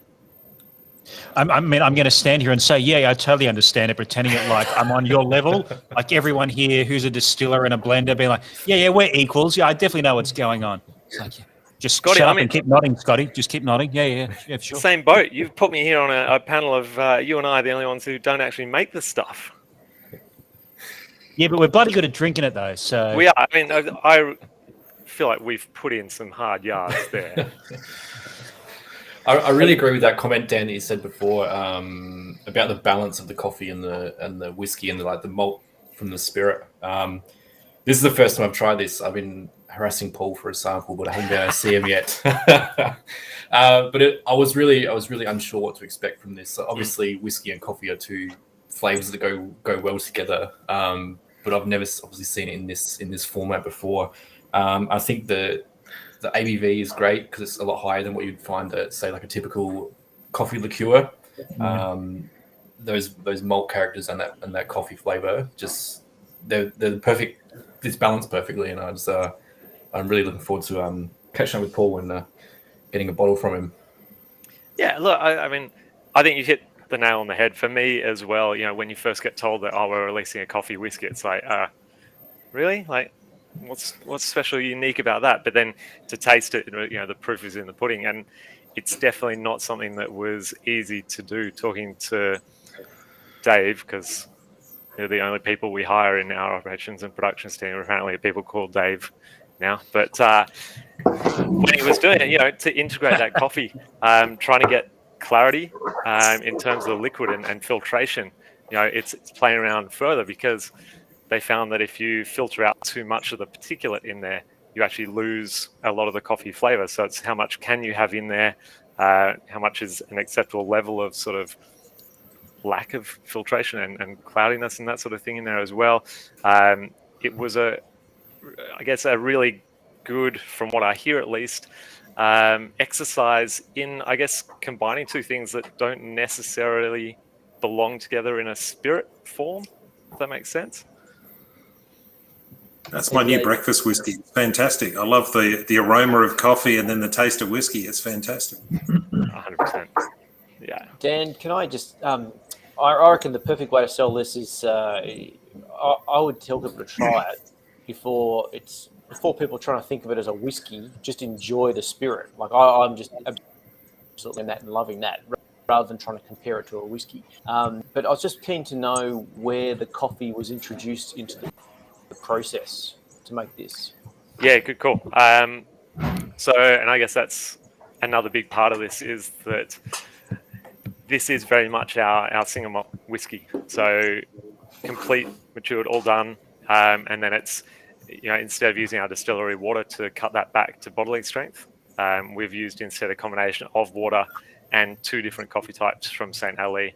And that was a big part of it as well. How much coffee is, how is that going to impart flavor? How much of it needs to be water? Which coffee style is going to work best? One was cold drip, one wasn't. A huge number of variables into a product that already has a huge number of variables around it. So, yeah. Excellent. Look, I think it's a fantastic way to sort of finish tonight. So thank you, Dan, for all your hard work in creating this and working at the stills and then blending it together. So, did you? No, you're just like me, mate. We take all the glory. And when you said, has anyone had a bad barrel? I've never had one because they just don't give them to me. Couple of quick questions I want to wrap up on the chat here. Is this a limited release, or is this going to be an ongoing thing? And secondly, we'll be able to get to sleep tonight after this. It is a limited release, but we did produce, so it's 20,000 bottles in total.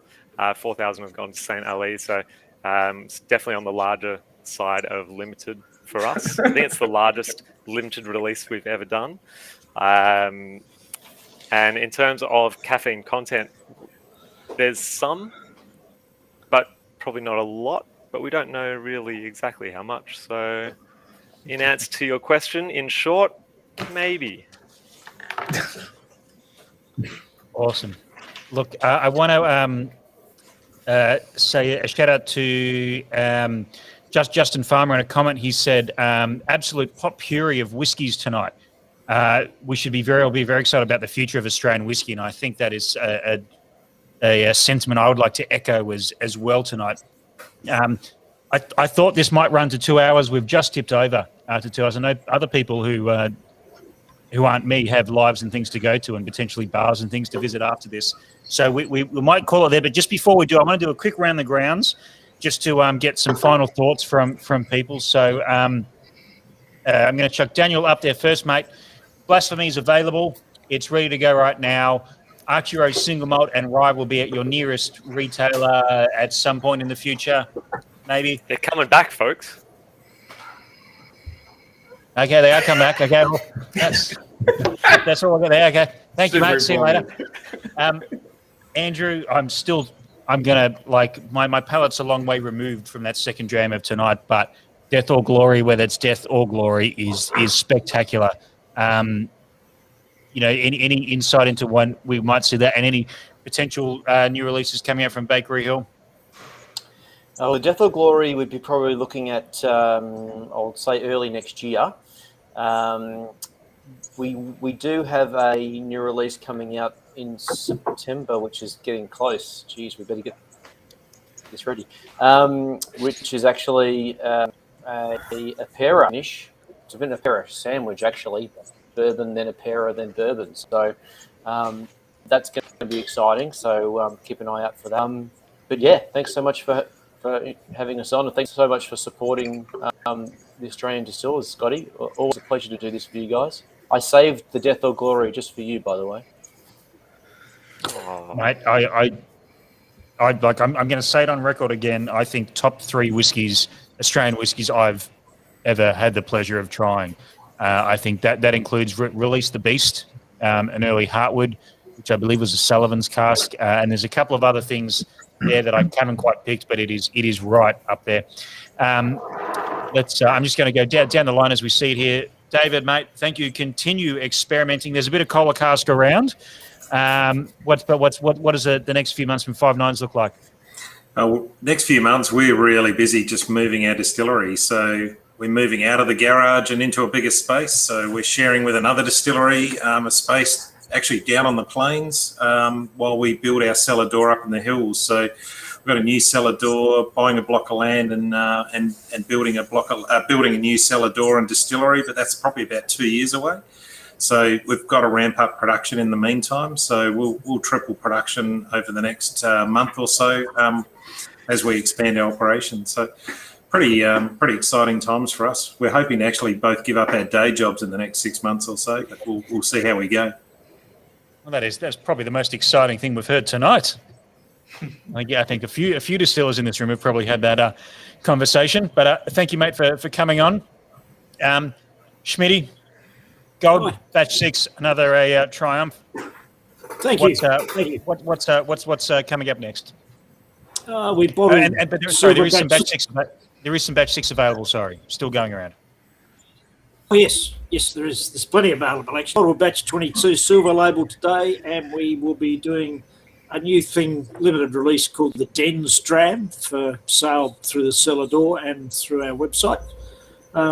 That's coming up. That's pretty traditional for us. It's just small limited release, and the first one off the rack will be a heavy fortified wine style, typical South Australian whiskey.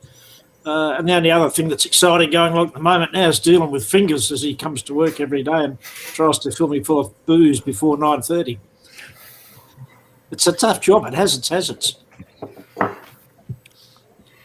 I can't wait to come down there again and just spend a day watching you stuff up. It's going to be excellent.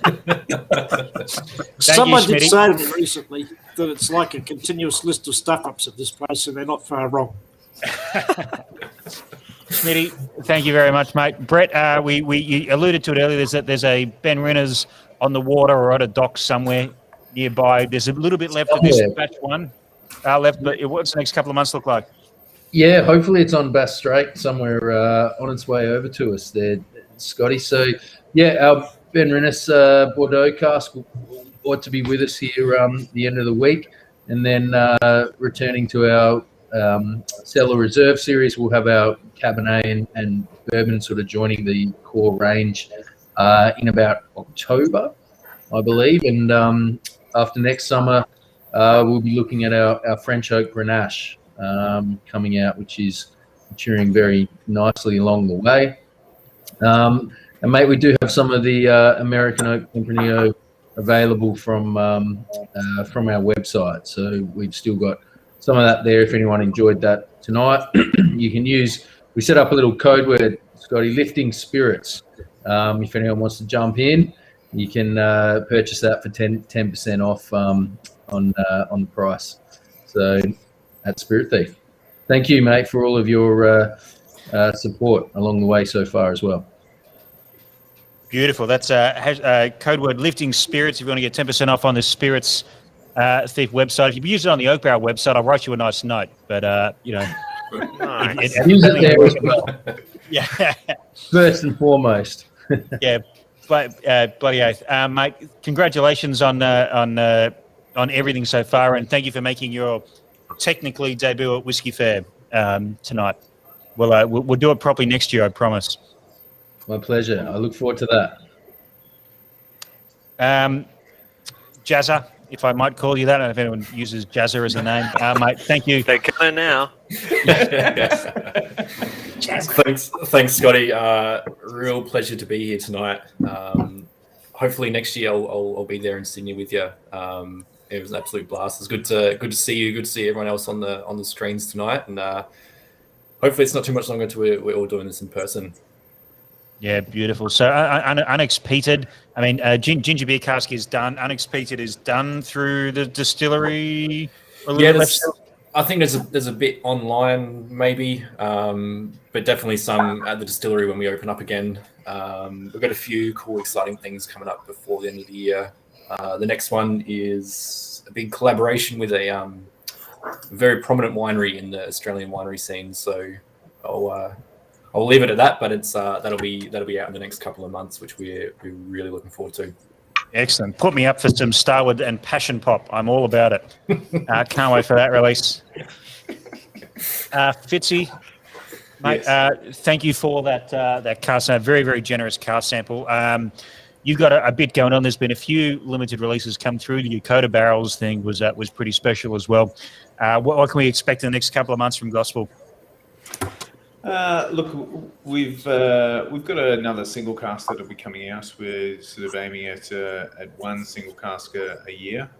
So single cask fits within the profile of just being basically a standout cask in the racks. We've got a number of different grain bills coming up, probably into next year. Obviously rye forward, but we have a rye with a traditional American-style rye whiskey profile with corn and barley in it. And then we have another wheated rye release that'll come at some stage. So there's a few things cooking along, and then we sort of have a side project which we do via our web sales, which is just stuff to keep us interested here. We've made an Amaro, we've made some bitters, we're making all random different things just to keep us interested. So a few things happening. Excellent. No, thank you, mate. It's been an absolute pleasure. And last but certainly not least, Brian, mate, congratulations on the release of your first bourbon cask. And you know, what you're up to maybe 95 in release. So we're seeing a new release maybe every 3 months at the moment. Yeah, it just depends on demand. But we've got a big vatting of 3 bourbon casks coming up soon too, which is really going to be really lovely. We're excited about that. That'll be at probably a bit lower horsepower to cater for a bigger slice of the market. Yeah, beautiful. Well, I just want to on record reiterate my thanks to everyone who's joined us tonight in the first night of the 3 get-togethers this week. You all distillers and bottlers and people we would have invited to Fair. In fact, did invite to Fair, apart from Dan, obviously. He's a late runner. But we would have had you here at Fair, and it's a shame we can't do it. And it's such a pleasure to just have a bit of a chat and see a bit of interaction between you all. And just on the chat, here want to be a big shout out to big bustling Barry Melia, who has been to. I remember seeing him at fairs when I was a punter at Sydney Whisky Fair before Dave left to join Archie Rose, and I was handed the reins 7 years ago now. Sorry, and just says, and he's talking to Kathleen Davies here, but so to have you in like all the whiskey distillers and producers. I'm really missing being in person, all the whiskey events.